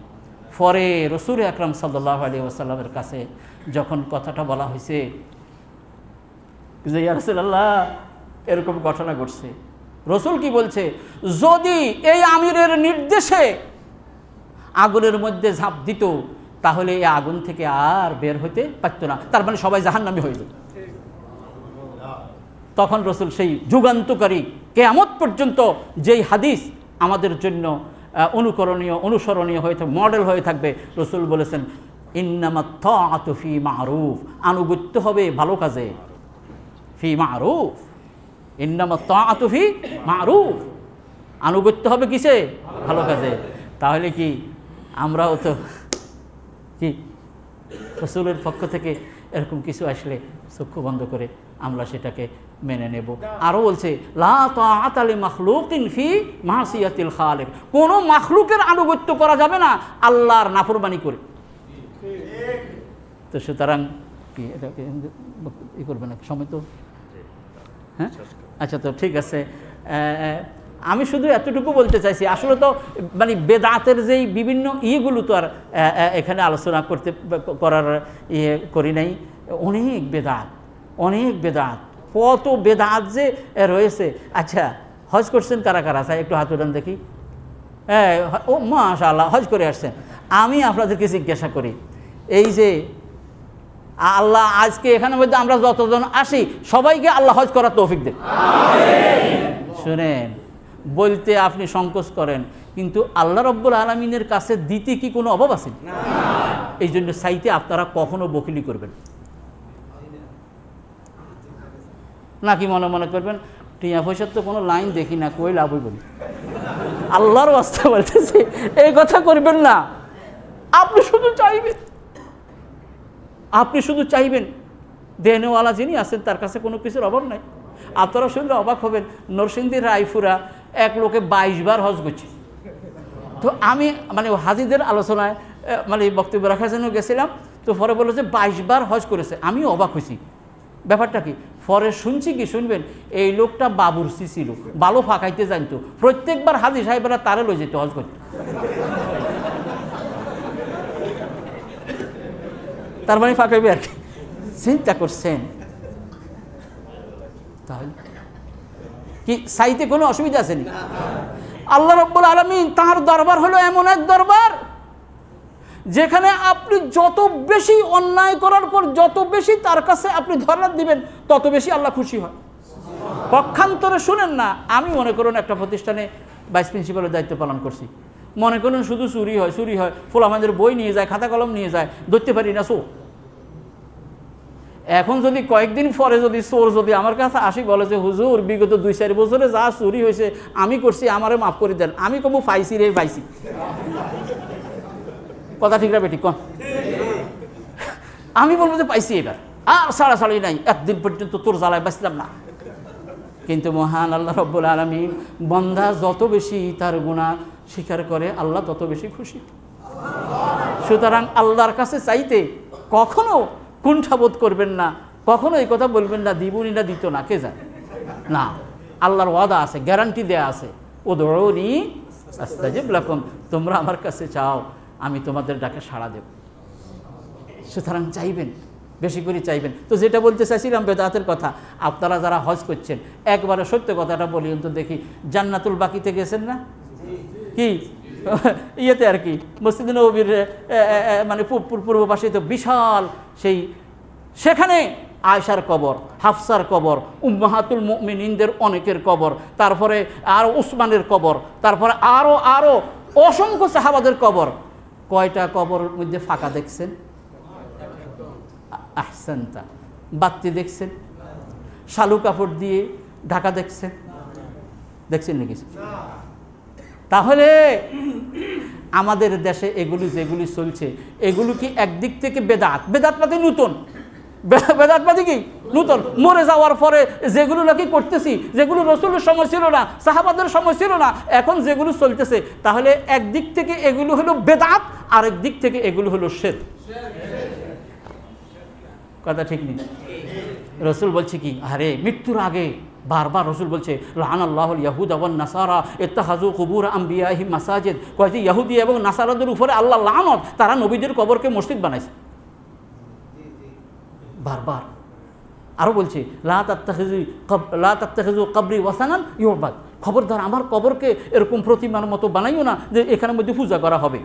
আমি জিজ্ঞাসা করি, আমাদের দেশে এরকম কবর বানাই, মাজার বানাই, লাল শালু দিয়ে ঢাকে, তারপরে বাতি জ্বালাইয়ে, তারপরে গলার মধ্যে লম্বা করে, তারপরে তসবিহ তীরে চক্ষু বন্ধ করে, তারপরে 2 পয়সা কামানোর জন্য মাওলানা যে বলছে টাকা পয়সা কিছু মানুষের খাওয়ার জন্য এরকম ব্যবস্থা করে রাখছে কি রাখছে না?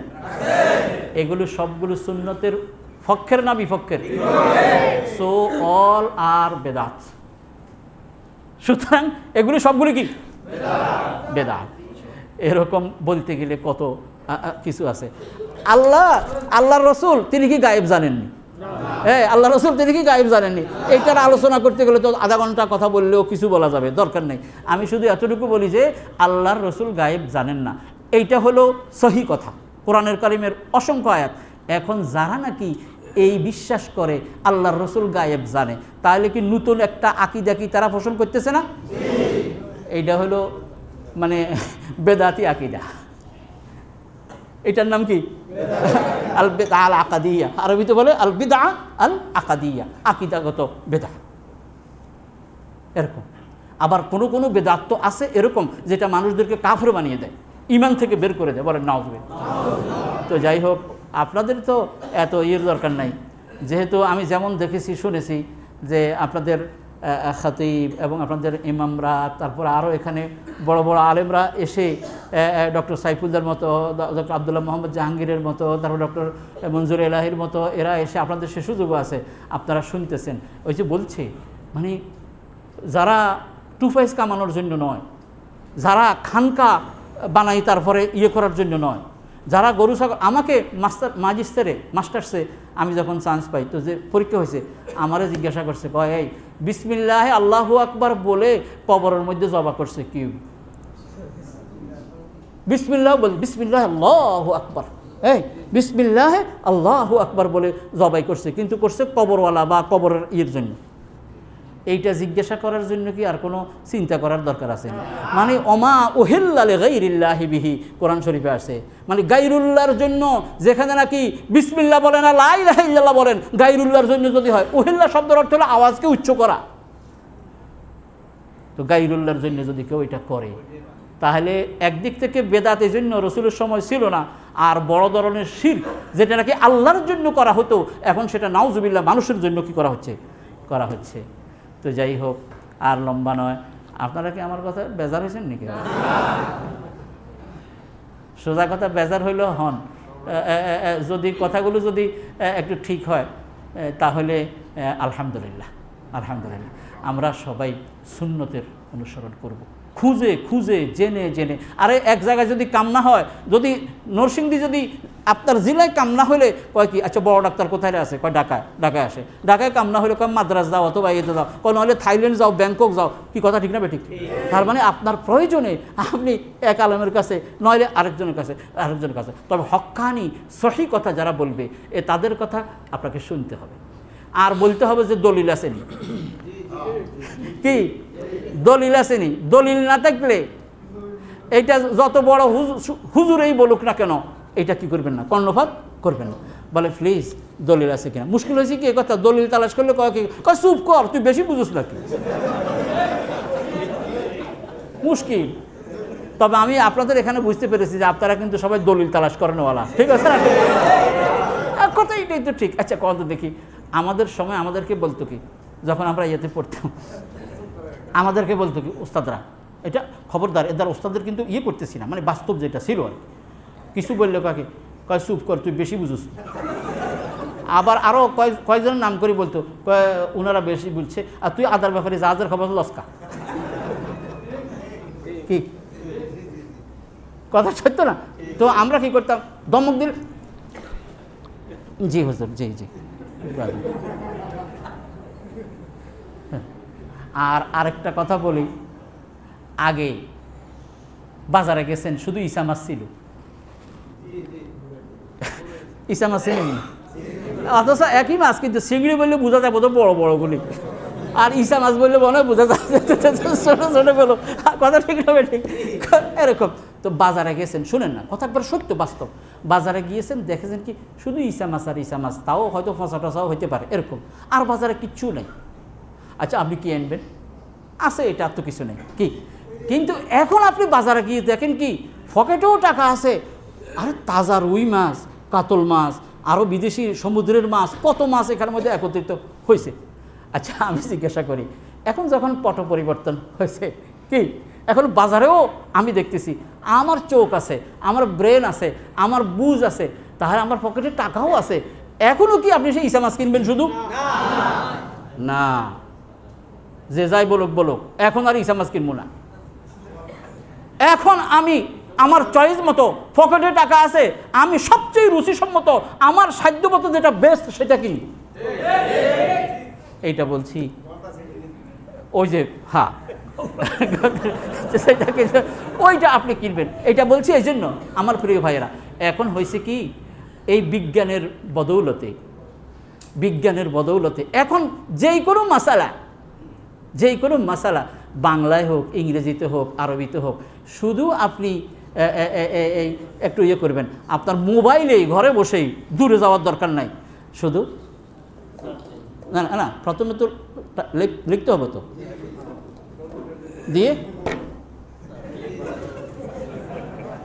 এইবার বসে থাকেন। কি কথা এরকম নয় কি? আপনি যেটা জানতে চান আমার প্রিয় ভাইয়েরা, এটা আপনি শুধুমাত্র হেডিং দেওয়ার পরে এবার আপনি ক্লিক করেন, এবার আপনি চাচ্ছেন আপনার সামনে দুনিয়া খুলে যাবে। কথা ঠিক না? আমি আমার চোখের সামনে দেখতেছি, আরে স্পষ্ট করে দিয়েছে সব কিছু, এবং আমি আমার এই চোখ দিয়ে, আল্লাহ আমাকে যে ব্রেন দিয়েছে, আল্লাহ আমাকে যে বুঝ দিয়েছে, ফাহাম দিয়েছে, এটা দিয়ে আমি দেখতেছি মাহমুদুল হাসান যেটা বলছে এইটা বেশি মজবুত মনে হয় না, ডক্টর ইমাম যেটা বলছে এইটা বেশি মজবুত মনে হয়, তাহলে কি আমি এটা গ্রহণ করতে পারি না?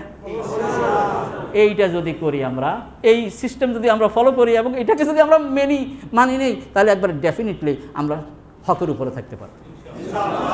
এটা আছে, সুযোগ আছে, আগে সুযোগ। খবরদার, আমরা আগের যুগের যে সমস্ত ওলামারা, ইমাম আবু হানিফা, ইমাম শাফিঈ, ইমাম মালিক, ইমাম আহমদ, ইবনে জারির আত-তাবরি, শাইখুল ইসলাম ইবনে তাইমিয়া, মুহাম্মদ ইবনে আব্দুল ওয়াহ্হাব, তারপরে ইবনুল কাইয়িম আল জাওজি, ইবনুল মানি, কত বড় বড় আলেমরা কত বেশি খেদমত করে দিয়েছেন, আমরা তাদের সকলকে আমার শ্রদ্ধা ভরে মাথার উপরে রাখি। খবরদার, কখনো আস-সাবিকুন উলাইকাল মুকাররাবুন, যারা আগে চলে গেছে এরাই আল্লাহর কাছে সবচেয়ে বেশি মুকাররাব। আমি আজকে এই ঘোষণাও দিচ্ছি যে তাদের প্রতি আমাদের সামান্যতম ইয়ে নাই।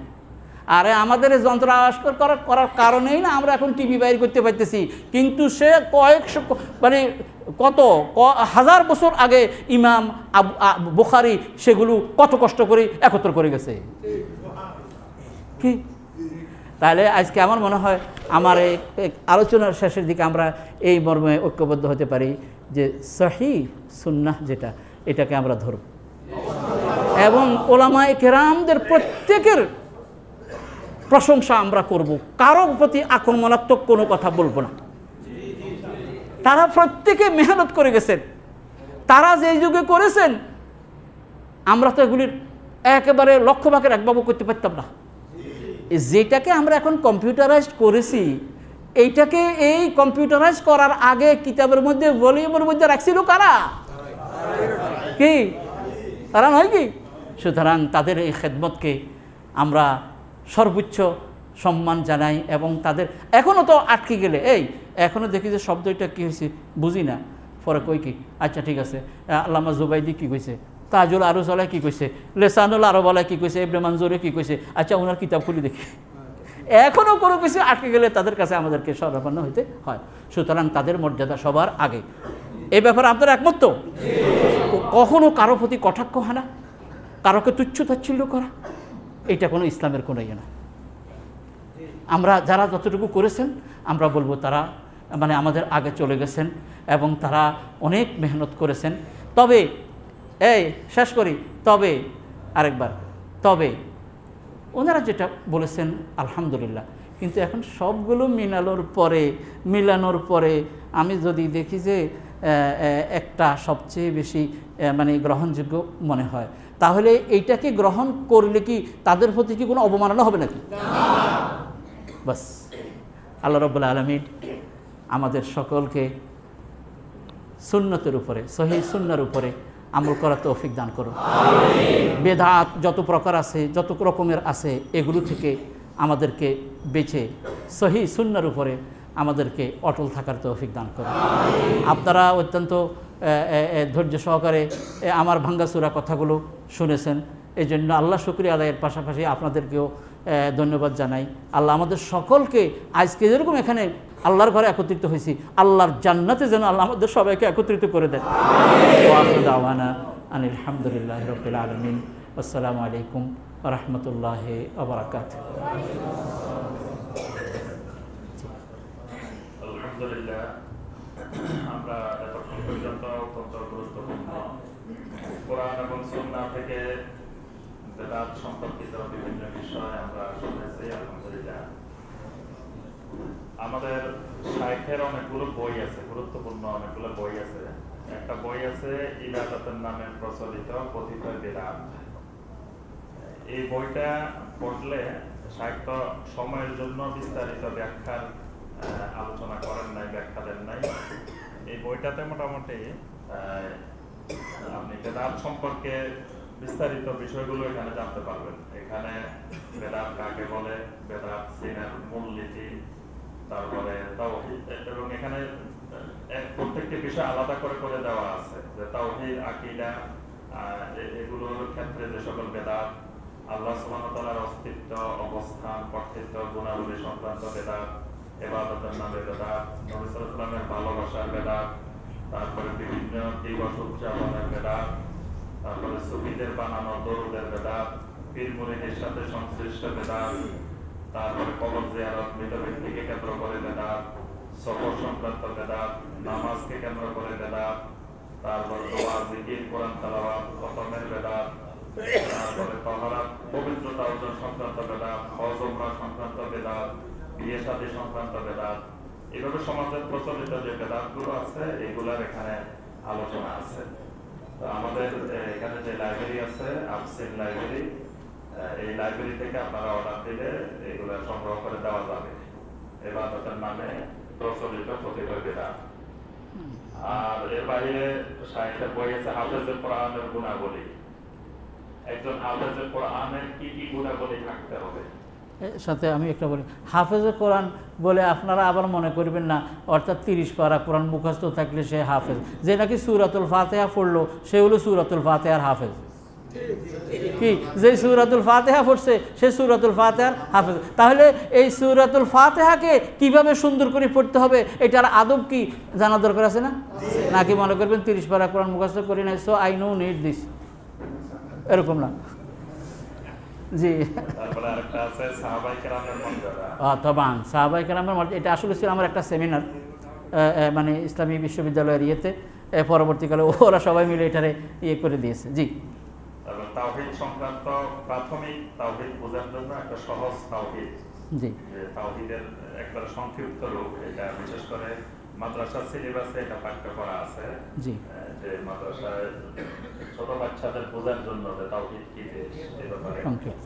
আর দুইটা বই গুরুত্বপূর্ণ বের হচ্ছে শাইখের। একটা হলো কোরআনে কারিম দিয়ে নিজের চিকিৎসা নিজে করা।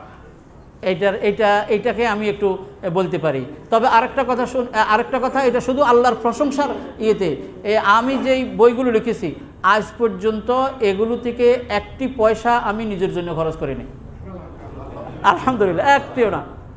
এটা সব মানে লেওয়াজিল্লা, হয়তো কেউ বরঞ্চ আমি বই ছাপানোর পরে আমি হয়তো বলছি ধরো টাকা নিয়ে যাও, আমার 1000 বই দাও, এরকম করছে, একটি কপট দেখো ইয়ে করে। তবে এর মধ্যে একটা বই আমাকে সৌদি আরবে ওই যখন আমি হজের ইয়েতে গেছিলাম, আলহামদুলিল্লাহ 3বার সৌদি সরকার মানে ধর্ম মন্ত্রণালয় আমাকে বাংলাদেশ থেকে রেডিও টেলিভিশনে হজের সময় কথা বলার জন্য নিয়েছিল। তো 3বার গেছিলাম, একবারে লাগাতার কন্টিনিউ 3বার। তখন আমাকে একজন একটা বই হাদিয়া দিয়েছে। বইটার নাম হলো আলিজ নাফসাকা বিল কোরআন, তোমার নিজের চিকিৎসা নিজে কোরআন দিয়ে করো। মানে কোরআন দিয়ে নিজের চিকিৎসা নিজে করো। তো দীর্ঘদিন পড়েছিল, কিন্তু আমাকে আমার অনেক বন্ধুরা বললো যে এটা একটুখানি বাংলা ভাষায় একটু ইয়ে করে দেন। তখন আমি হাত দিয়েছি। এখন আমি দেখেছি আমি আমার অনেক চিকিৎসা আমার বাড়িতে আমার ইয়েতে আমি নিজে কোরআন দিয়ে করি। কোরআন দিয়ে করতে আর পয়সা লাগে না, আর আলাদা কোনো ভিজিট লাগে না, প্রেসক্রিপশন লাগে না, কারো কাছে একবারে রাত 12টা হইলেও তারপরেও চিকিৎসা করা যায়। কি শুনলে হাসবেন, আমাদের বাসায় কাজ করে এক মহিলা, তো ওর এক ছেলে গত মাসে মনে হয় ওই যে দুষ্টামি করে সারাদিন, তো সে ভয় পাইছে এরকম কয় যে আমি দেখলাম যে বড়ই গাছে বড়ই খাওয়ার জন্য ইয়ে করতেছে, আর কয় দেখলাম যে এক মহিলা এত লম্বা চুল, লম্বা হলো 9 তলা উপর পর্যন্ত, এত লম্বা, অর্থাৎ জিন দেখছে আর কি। এখন সে আর কাঁপতে কাঁপতে সারা রাত এরকম ইয়ে করতেছে। হের মা করছে কি, বিনা পয়সার তো কয় হুজুরের কাছে লই চল, তো নিয়ে আসছে। আর আমিও কোরআনে কারিমের আয়াত, আর তো কোনো পুঁজি নাই, পুঁজিতে হলো শুনেন একেবারে শুধুমাত্র এই কয়েকটি আয়াত পড়ে এই মানে তার গায়ে ফু দিয়ে দিয়েছি, ফানি দিয়ে দিয়েছি। ওরে পরের দিন দুপুরবেলা দেখি যে নাচানাচি করে, আর কোনো অসুবিধা মানে অর্থাৎ কোরআন। আচ্ছা কত দেখি, অনুনাজ্জিলু মিনাল কোরআন মা হুয়া শিফা, আমি কোরআন নাজিল করেছি যার মধ্যে রয়েছে রোগের নিরাময়। কাজেই শুধু যিনি ইয়ে করবেন তিনি সেভাবে মানে নেক আমল করে এগুলো ফলো করতে হবে। তো এইটা ইনশাল্লাহ আসবে, আপনারা নিজেরা উপকৃত হবেন। বাংলাতে সুন্দর করে ইয়ে থাকবে, দরকার হয়েছে। আবার ওই ছেলেটাই আবার দুষ্টমি করতো সারাদিন, সকালে নাকি বাহিরে এসে বিকেলে আসছে, কি হয়েছে তার চোখের মধ্যে, চোখ আর খুলতে পারে না, মানে মা তো ফেরেশান হয়ে গেছে। ওই ছেলে আবার নিয়ে আসছে আমার কাছে বিনা পয়সা, তো ওই জন্য তো আসে। ডাক্তার হয়তো বলতে তো আগে 500 টাকা ফালান, তারপরে কথা। তো আসছে, আমি নিজে দেখতেছি সে চোখ খুলতেই পারতেছে না। তার মা বলতেছে বেটা চোখ খুল, চোখ খুল, সে খুলতে পারতেছে না। আমি দিছি মারি কোরআনের একটা আয়াত, ফাকাশাফনা আনকা গিতাআকা ফাবাসারুকাল ইয়াউমা হাদীদ, কোরআন শরীফে আছে। এইটারে নিজে নিজে হলে এরকম করতাম আর কি, এইভাবে ধরে ফাকাশাফনা আনকা গিতাআকা ফাবাসারুকাল ইয়াউমা হাদীদ, এইটা আর কি। তো তো ওই তো আর এটা পারে না। তো আমি কোরআন কয়েকবার তার চোখে ফু দিয়ে দিয়েছি, তারপরে আবার ওই পানি দিয়ে দিয়েছি, কইছি একটু একটু পানি, চোখ খুলতেই পারে না। এরপরে সকালবেলা ওই মহিলা আসছি, পরে কইছি যে সকালে হসপিটাল নিয়ে যাই। আবার কিন্তু দেখেন এটার অর্থ এটা নয় যে আপনি আর প্রয়োজনে ডাক্তারের কাছে যাবেন না, না, মানে চেষ্টা আপনি করতে থাকেন। পরে কয় কি কয় যে খালুজি, আমরা খালু ডাকে আর কি, কয় আর ডাক্তারের কাছে লাগে নাই, চোখ খুলতে আছে এখন, আর অসুবিধা। তো কাজেই এগুলো আস্থা, যতই আপনার মানে আল্লাহর উপরে যতই আস্থা এবং তাওয়াক্কুল বাড়বে ততই আপনি ফল পাবেন। তো ইনশাআল্লাহ এটা বোধহয় ইয়ে করবো ওরা। আমি দেখেছি, আমি নিজেই খুব খুশি, এমনকি মারাত্মক একটা শুনেন যে উনি বলছেন যে 180টা ব্লাড মানে ক্যান্সারের চিকিৎসা করেছে, যেখানে ডাক্তাররা বলে দিছে মানে আর সময় মাত্র 10 দিন, 12 দিন, 14 দিন, 1 মাস, এরকম 180টা ক্যান্সারের সফল চিকিৎসা করেছে। কি দিয়ে? কোরআন দিয়ে, আর কিছু। আশ্চর্য, 180টা, যেখানে ডাক্তাররা বলছে কি কয় যে আর ইয়ে নেই। সেখানে আরেকটা ঘটনা লিখছে, এক মহিলা মরক্কোর, তো এত মারাত্মক কী হয়েছে, তার ব্লাড ক্যান্সার হয়ে ডাক্তাররা বলছে একবারে ম্যাক্সিমাম আর 1 মাস হয়তো বাঁচতে পারে, এর বেশি নয়। এই মহিলা করছে কি, সে মরে যখন যাবই আর কি করি, শেষমেশ মক্কা শরীফ চলে যাই। তো মক্কা শরীফ আসছে, আসার পরে সে করছে কি, এই মহিলা কয়েছে আর যখন হায়াত যখন নাই, এখন করছে কি কাবা শরীফে থেকে রোজা রাখছে, আর কোরআন শরীফ পড়ছে শুধু, আর করছে কি রোজা রাখছে যে রোজার সেহরি এবং ইফতারি শুধুমাত্র জমজমের পানি আর খেজুর। 1 মাস পর এখন তার শরীরের মধ্যে অন্য রকমের একটা জি, তখন ডাক্তারের কাছে গিয়ে যখন নাকি চেক আপ করাইছে, কয় যে একেবারে এই ব্লাড ক্যান্সারের 0 পরিমাণ মাত্রাও আর নেই। এটা ওই কিতাবের ভূমিকাতে আপনারা পাইবেন এরকম। আচ্ছা কত দেখি, আল্লাহ নিজেই বলছে কয়টা হলো শেফা কি। তো কাজে সেইভাবে যদি আস্থা এবং ঈমান নিয়ে যদি বান্দাইয়া করে বিনা পয়সার চিকিৎসা, দেখবেন মজা পাইবেন, কইবে আরে আল্লাহ রে, বিনা পয়সা এত সুন্দর সুন্দর চিকিৎসা রে। হ্যাঁ, তো আল্লাহ রাব্বুল আলামিন তৌফিক দান করুন। জি, ও সবগুলো কিন্তু সহিহ হাদিস ভিত্তিক, এখানে কিন্তু জালফাল কিছু নাই। জি জি, আসবে মানে যারা ইয়ে করতেছে, জি আসবেন ইনশাআল্লাহ। এটা আপনারা আসলে নেবেন, সবে আমলের মধ্যে নিয়ে আসবেন ইনশাআল্লাহ, খুব ভালো হবে, খুব ভালো হবে। জি, আরেকটি বইও প্রকাশিত হচ্ছে, সেটি হলো সূরা আল কাহফের তাফসীর। সূরা আল কাহাফ কোরআনে কারিমের একটি ফজিলতময় সূরা। এই সূরার তাফসীর বাংলা ভাষায় ইয়ে হবে। সূরা কাহাফের ফজিলত হলো কি, যেই ব্যক্তি বিশেষ করে শুক্রবারে জুমাবারে যে নাকি সূরা কাহাফ পড়বে অথবা সূরা কাহাফের প্রথম 10টি আয়াত বা শেষ 10টি আয়াত পড়বে, কয়েছে দাজ্জালের ফিতনা থেকে আল্লাহ তাকে হেফাজত করবে। আপনারা আবার বলবেন না এত সকাল কি দাজ্জাল আইবনি, দরকার নেই।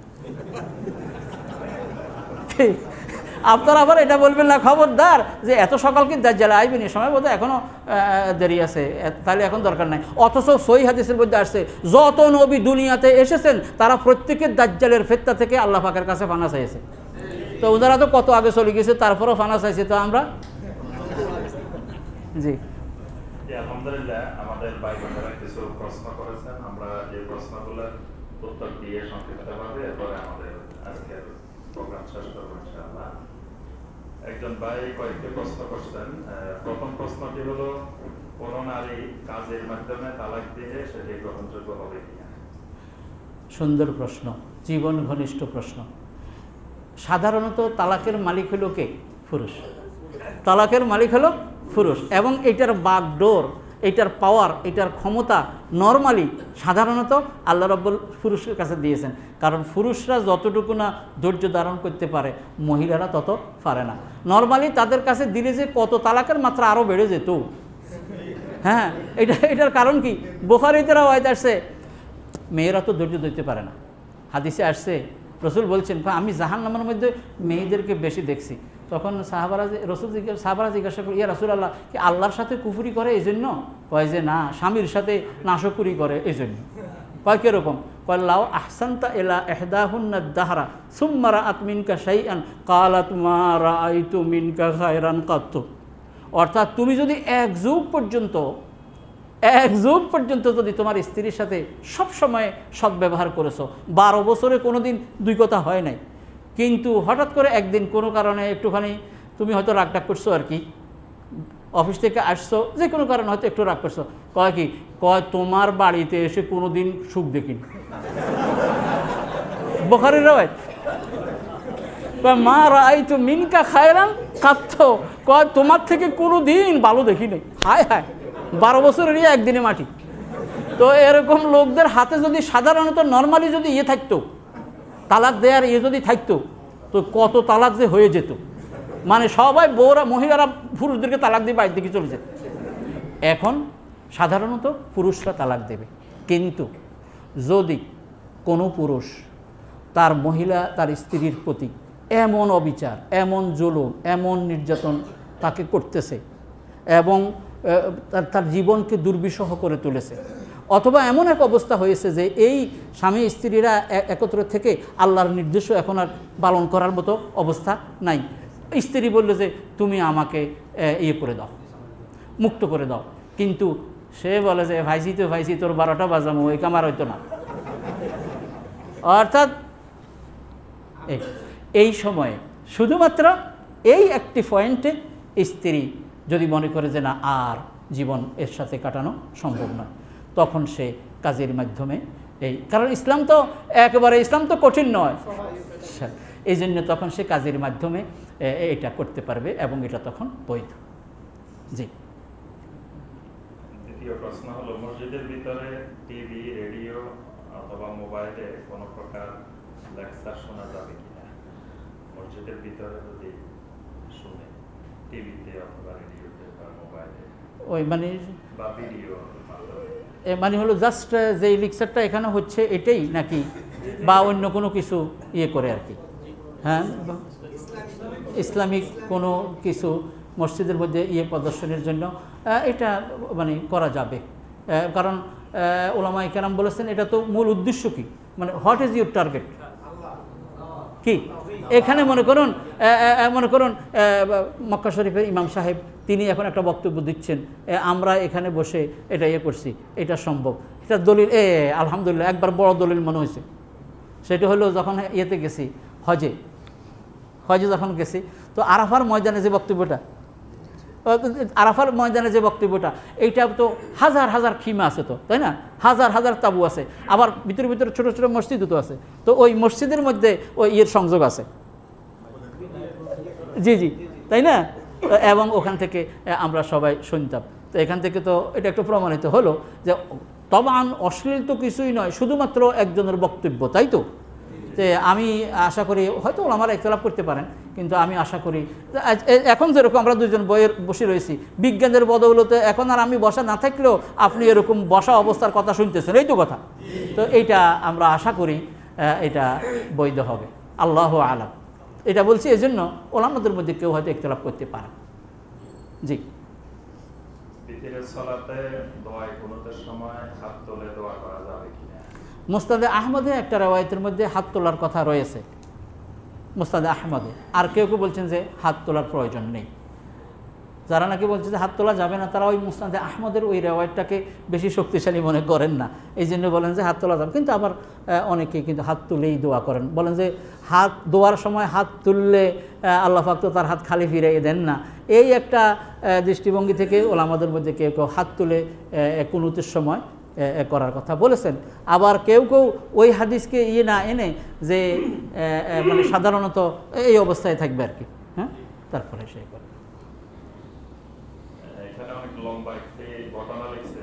ঘটনাটা সংক্ষিপ্ত কথা হলো যে একটি জাহাজের সাথে সাথে একটা মাছ যাইতেছিল। তো ওই মাছটি দরুদ শরীফ পড়তে পড়তে যাচ্ছিল। পরে আবু বকর রাদিয়াল্লাহু আনহু এই মাছটা কিনে বাজার থেকে নিয়ে আসলেন, কিন্তু মাছটা চুলায় দেওয়ার পরে আগুন নিভে গেছে। এরপরে তাকে ওই মাছটার কারণ বললেন যে এই মাছটা দরুদ শরীফ পড়ে, এই জন্য তাকে আগুনে পোড়ানো যাবে না। এরকম একটা ঘটনা, এটা সত্য কিনা? প্রথম কথা হলো আমি এরকম কোনো ঘটনা আমি জানি নাই বা শুনি নাই। আর মাছটাকে তাহলে বোঝা গেল কাটা ছিঁড়ে না করে আস্ত মাছ বোধহয় ফাঁক ইয়েতে দিছিল কোনো কি, এখান থেকেই তো এটা আউট হয়ে যায়। আউট মানে কি, প্রথম কথা হলো যে আপনি যে মাছটাকে যে মানে চুলার উপরে দিছেন, তখন কি কাটা ছেঁড়া করে টুকরা টুকরা করে দেন নাই? তো তাহলে তো বোঝা গেল কাটা ছেঁড়া বরদাস্ত করছে, শুধু আগুনের উপরে দিছি, বরং আর কিছু হয় না। আল্লাহ আল্লাহ, অনেক কিছু এরকম আছে, বুঝছেন, অনেক কিছু এরকম আছে উদ্ভট আন্দাজে ফান্দাজে বলে, পরে যখন নাকি কষ্টিপাতের যাচাই করা হয় তখন আর টিকে না।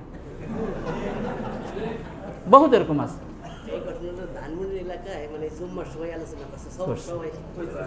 আর এই জাতীয় সস্তা আলোচনা করলে তো সবাই বলে মাশাআল্লাহ মারহাবা, কি কথা কইল রে কথাটি।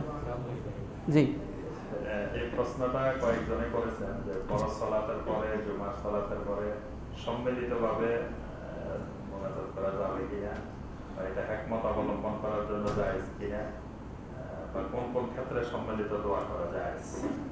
প্রথম কথা হলো এখনও তো সেই পরিবেশ আমরা পুরা করতে পারি নাই। এই পরিবেশ কিন্তু রাখা, পরিবেশের মানে বা মানুষদেরকে গড়ে তোলার মতো যে একটা মানসিক অবস্থা, এটা কিন্তু সবার আগে দেখতে হবে অবশ্যই।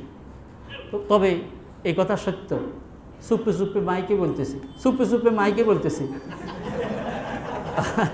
অর্থাৎ প্রিয় নবীর আমল থেকে আমরা এই ধরনের মানে সম্মিলিত ফরজ নামাজের পরে, জুমার ফরজ নামাজ বলেন অথবা বলেন, আমরা এটা পাই না। এমনকি আলহামদুলিল্লাহ আমাদের হাটহাজারী মাদ্রাসা, যেটা নাকি প্রখ্যাত এর মধ্যে, সেখানেও এটাকে বেদাত বলেছেন। আবার ফটিয়া মাদ্রাসায় কিন্তু এটাকে আবার করে, বুঝছেন। আর ওলামাদের মধ্যে এটা নিয়ে ইখতিলাফ আছে।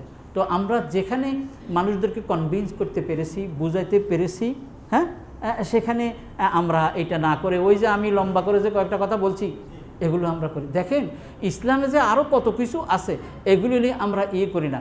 আর এগুলো যদি করতে যায় অনেকের ইমামতিও থাকবে না। যেমন কি শোনেন, সামি আল্লাহু লিমান হামিদা বললে আমরা দাঁড়িয়ে কি বলি? লাকাল হামদ। এইটা হলো শর্ট কোর্স।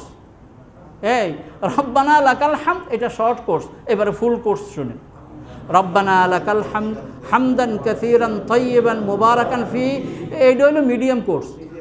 এবারে আসেন, মিল আস-সামাওয়াতি অমিল আল আরদে অমিল আমা বাইনাহুমা অমিল আমা শি'তা মিন শাইইন বা'দু আহলুস সানা'i ওয়াল মাজদি মা ক্বালাহুল আবদু কুল্লুনা লাকা আবদুন আল্লাহুম্মা লা মানি'a লিমা আ'তাইত ওয়া লা মু'তিয়া লিমা মানা'ত ওয়া লা ইয়ানফা'ু যাল জাদ্দি মিনকাল জাদ। কোন ইমাম সাহেব যদি এত কথা বলে চাকরি থাকবে না।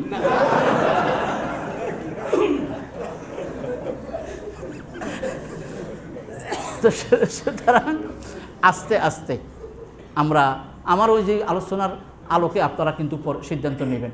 যদি আসলে যাচাই করে বাছাই করে ঘাটাঘাটি করার পরে যদি রসুল থেকে যদি এটা প্রমাণিত না হয়, রসুল থেকে যদি এভাবে সম্মিলিত এটা যদি প্রমাণিত না হয়, তো আমাদের দেশে চলতেছে তো চলছে, চালাচ্ছি। আমি আমার মসজিদে শুনেন না এটা নিয়ে আলোচনা করার পর যে যে এটা তো রসুলের আমলের মধ্যে আমরা পাই না, এটা নিয়ে রসুল মদিনায় 10 বছর ইমামতি করছে নাকি? 10 বছর ইমামতি করছে। এই 10 বছরের মধ্যে মুসান্নেফে সাইবার আব্দুল রাজ্জাক এর মধ্যে একটা হাদিস একদিন ফজরের নামাজের পরে ফিরার পরে একটুখানি মুনাজাত করছেন, এরকম একটা কথা পাওয়া যায়, আর নইলে নাই। কিন্তু এখন ওলামায়ে কেরাম সবগুলো বসতে, আমি যেটা বলতেছিলাম, আমি আলোচনা করার পরে বলছে যুবকরা যারা, শুনেন না, যুবকরা যারা তারা বলে কি হুজুর তাহলে রসুল যেটা আমল করছে আমরা এটা আমল করবো। বুড়ারা কি কয় শুনবেন, কয় না আগে যেটা আছে এটা থাক। আমার মসজিদে কি কথা ঠিক না ঠিক? কয় হুজুর বেশি বেজারের দরকার নাই, এইভাবে কয় বেশি বেজারের দরকার নাই, আগে যেমনি আছে এমনি থাক। আমার মনে হয় আপনাদের এখানে এরকম নিশ্চয় মানুষ কিন্তু আছে, কয় আগে যেমনি আসছিল এমনি থাক। শুধু এইটা না, পরবর্তীকালে হয়েছে কি ফরের জুমার মধ্যে 2 দল হয়ে গেছে, বাঁশ নিয়ে নাকি মারামারি করবে আমার মসজিদে, যেখানে আমি 23 বছর জুমার নামাজ পড়াই। তো পরে চিন্তা করলাম কোরআন শরীফে তার অল ফেতনা তো আসাধ্য মিনাল কাতল, ফেতনা বিশৃঙ্খলা এটা কতলের চেয়েও মারাত্মক। আস্তে আস্তে আস্তে আস্তে বুঝাবো। তবে আপনারা বলবেন যে 23 বছরই কিছু করতে পারেন নাই। করছি কোনো মসজিদ, যেমন আমার পাশে যে মসজিদ যেটার মধ্যে আমার নিয়ন্ত্রণ আছে, আমি নিজেই মসজিদ করছি, এবং সেখানের মধ্যে একবারে 100-এ 100 মানে সুন্নতের যে এটাকে আমরা বাস্তবায়ন করতে পেরেছি। আমার জামিয়া কাসিমিয়াতে করতে পেরেছি। তারপর বাইতুল আমার মসজিদ, যেখানে আমি 28 বছর পর্যন্ত তারাবি পড়াই, সেখানে করতে পেরেছি। হ্যাঁ, তারপরে কোল্ড স্টোর মসজিদ কয়েকটাতে করতে পেরেছি, কিন্তু সবটাতে পারি নাই, সম্ভব। কিন্তু তাই বলি কি, কিন্তু ভিতরে কিন্তু বহুত কাম করছি, অর্থাৎ ভিতরে অনেকেই কনভিন্স হয়েছে। কাজেই সুতরাং আমি অনুরোধ করব, মানে ঝগড়া, হ্যাঁ, মতবিরোধের চেয়ে মারাত্মক আর কিছু নেই। আমরা সবগুলোকে মেনে নেব, কারণ ওলামারা যারা নাকি মুনাজাতের কথা বলেন তাদেরও একটা দৃষ্টিভঙ্গি আছে। তারা বলে কি রসুল তো বলছে প্রত্যেক ফরজ নামাজের পরে দোয়া কবুল হয়, আছে না দিছে, প্রত্যেক ফরজ নামাজের পরে কি হয়, দোয়া কবুল হয়। কাজে আমরা দোয়া করি, হাত তুলি। তো কথা এটা একটা। আর আমি বলি এটা তো ঠিকই বলেছেন, কিন্তু যেই রসুল এই কথা বলছে সেই রসুলই করছে, কথা বুঝছেন? তো যেই রসুল এই কথা বলছে সেই রসুল এটা করছেনি। সেই রসুল থেকে তো 30টি হাদিস এরকম রয়েছে যেখানে তিনি হাত তুলেছেন, বগল তলের শুভ্রতা দেখা গেছে, কিন্তু সেখানে তো এটা নাই আর কি। তো নরম করেই বলি আর কি, যে এটা তো আচ্ছা দেখেন, আরেকটা কথা হলো কি, এরকম করে বললে, শুনেন, এরকম করে বললে আর কেউ খেপে না। যদি এই কথা বলি, আরে এটা বাদ দে, এটা একবারে ভ্যালুলেস, কয় কি এতদিন পর্যন্ত করিয়েছি এখন ভ্যালুলেস, আর হুজুর কোত্থেকে আসে এই কথা কয়, যা আর বাপদাদা যেটা করছে সেটাই করে, আর নতুনটা আর শুনতাম না। কিন্তু আপনি যদি কথাকে এইভাবে বলেন, ভাইয়েরা এখানে 2টি মত রয়েছে। ওলামায়ে কেরাম বিশেষ করে বর্তমান প্রযুক্তির বদৌলতে স্কলার্সরা রিসার্চ করে দেখেছেন এইটা বেশি প্রাধান্য পায়। তাহলে সে বলবো আমরা যেটা করতাম সেটাও আছে, কি কথা ঠিক না? ঠিক বলবো যে আমরা যেটা করতাম সেটাও আছে। তো বাড়ির দিকে যাওয়ার সময় চিন্তা করব, আমরা যেটা করতাম সেটাও যেহেতু আছে। তবে হুজুরা আবার একটা কথা বলছে যে যারা নাকি স্কলার্সরা তারা নাকি রিসার্চ করছে ওইটাকে বেশি প্রাধান্য দিছে, আর কতদিন এটা চলবো ওইটা ধরি আস্তে আস্তে, কথা ঠিক না ঠিক?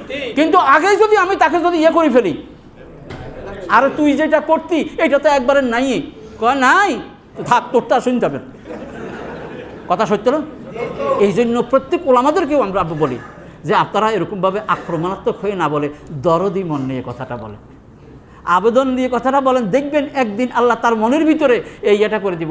স্কলার্সরা আধুনিক যুগে ওদের কত গবেষণা লব্ধ জিনিস আমরা নিয়েছি, কাজে এখানেও তো এটা নিতে পারি। কথা ঠিক না ঠিক? দেখবেন এতে করে আরবিতে বলে তাকরিব, মানে একজনের কাছে একজন আসার সুযোগ হবে, তানফির নয়, মানে বিরাগ ভাষণ করে দেয়া নয়। কিন্তু দুঃখের বিষয় হলো আমাদের মধ্যে কেউ কেউ এমনভাবে কথা বলে আর এক দলকে একেবারে কয় যে নাথিং। এটা আমরা করব না, কি হ্যাঁ, এই মানসিকতা আমরা নেব না। সবার প্রতি সবার ইয়ে থাকবে, কারণ আমরা লক্ষ্য করলে দেখব, আচ্ছা ফজরের নামাজের ফরজের 2 রাকাত, এটা নিয়ে কোনোদিন কামড়ি শুনছেন কোনোদিন? তার মানে ফরজিয়াত নিয়ে বলতে গেলে মানে রেয়ার কি নাই বললেই চলবে, সব এক। শুধু কি হাত কি এখানে বাঁধবেন না, এখানে বাঁধবেন না, এখানে বাঁধবেন, তারপরে কি এমনি করবেন কি করতেন না, আঙ্গুলিটার কি এরকম করবেন কি করতেন না, তারপরে এইভাবে কি কথা সামথিং, বাস। কি বলেন না আপনারা? এটি সুতরাং আমরা আস্তে আস্তে, তবে আমি কিন্তু ফাঁকে ফাঁকে আমরা যে কথাটা বলছি, আমি কিন্তু এখন এটা করলেও কিন্তু আসল কথা কিন্তু আমি ছাড়বো না, তালাশ করার পরে যেটা বেস্ট সেটা আমি নেবই নেব। এই হলো আর কি আমাদের থিওরি। ঠিক আছে না কথা? জি। আল্লাহ তাআলা কোরআন মাজিদকে হাদিস নামে অভিহিত করেছেন, এটার একটু ব্যাখ্যা জানতে চাই। এই তো এক জায়গায় নেই, ওদিন আমার টেলিফোন করে একজন বলছে ওই তো 12 জায়গায় না 13 জায়গায় আল্লাহ রাব্বুল আলামিন কোরআনকে হাদিস বলে। হাদিস মানে কথা। এই হাদিস মানে কি? হাদিস শব্দের শাব্দিক অর্থই হলো কথা, অ্যাডভাইস, বুঝছেন? যেমন আল্লাহু নাজ্জালা, একটা দলিল দিয়ে দেই, আল্লাহু নাজ্জালা আহসানাল হাদিস কিতাবাম মুতাশাবিহা, 23 পারা 6 পৃষ্ঠা। আল্লাহ রাব্বুল আলামিন যিনি এই উত্তম কথা নাজিল করেছেন, তার মানে কোরআন, কিতাবাম মুতাশাবিহা, কিতাব হিসেবে যেই কিতাবের প্রতিটি আয়াত একটার সাথে একটার কি সুন্দর সামঞ্জস্যতা। তাহলে বোঝা গেল এই হাদিস মানে এখানে মানে হলো কথা, বাণী, ইয়েস বাণী। এই হাদিস মানে ওই রসুলের কথা কাজ মৌনসম্মতি সেই হাদিস না, কথা বুঝছেন? সেটা হলো পারিভাষিক যে রসুলের যে হাদিসের যে সংজ্ঞা সেটা। আর এখানে হাদিস মানে বাণী, হাদিস মানে কথা। এইটা কোরআনে কারিমের মধ্যে 12-13 জায়গার মধ্যে হাদিস শব্দকে কোরআন বোঝানোর জন্য হাদিস শব্দ ব্যবহার করেছে। সহিহ হাদিস মোতাবেক মহিষের গোশত খাওয়া এবং কুরবানি দেওয়া জায়েজ আছে কিনা? এইটা নিয়ে আমাদের মধ্যে বিশেষ করে আহলে হাদিস ভাইয়েরা কুরবানির ক্ষেত্রে একটুখানি ইয়ে করে, তবে জমহুর অধিকাংশ ফুকাহা ওলামাদের মতে মানে গোশত খাওয়া তো আছেই, আর ইদানিং তো গরু ছুঁয়ে মহিষের দিকে সবাই ঝুঁকছে কি। এখন তো দেখতেছে যে তুলনামূলক আসলে বাস্তবেও ঠিক। এক সময় তো ওই যে যারা গরিব, যারা আর গোশত পায় না, এরা মহিষের গোশত খায়। কিন্তু এখন দেখা গেছে আধুনিক পরীক্ষা নিরীক্ষার পরে তুলনামূলক মধ্যে মহিষের গোশতের মধ্যে তুলনামূলক ইয়েটা কম, এইটা আছে। আর কোরবানির ক্ষেত্রে ওলামাদের মধ্যে কেউ কেউ হয়তো ইখতিলাফ করছে, কিন্তু সহি বা আমরা যেটাকে প্রাধান্য দেই এইটা হলো এটাতে কোরবানি দিতে কোনো অসুবিধা নেই। জি। মসজিদে ইতিকাফে বসে যদি কোনো শায়েখ সবাইকে নিয়ে কোরআন তাফসীর করেন, তাহলে ইতিকাফের কোনো সমস্যা হবে না? না, আল্লাহ এর সেই উত্তম আর কি আছে? কতজনের মনের ভিতরে কত কথা যে ঠেলাঠেলি করে, বুঝছেন? এই হলো সমস্যা। আরে আল্লাহর কোরআন নিয়ে তবে একটা কথা কিন্তু, একবারে যে ওনারা যে কথাটা বলেছেন এটার যে কোনো দৃষ্টিভঙ্গি নাই এটা না, এই কথাটা সেটাও বলে দেয়।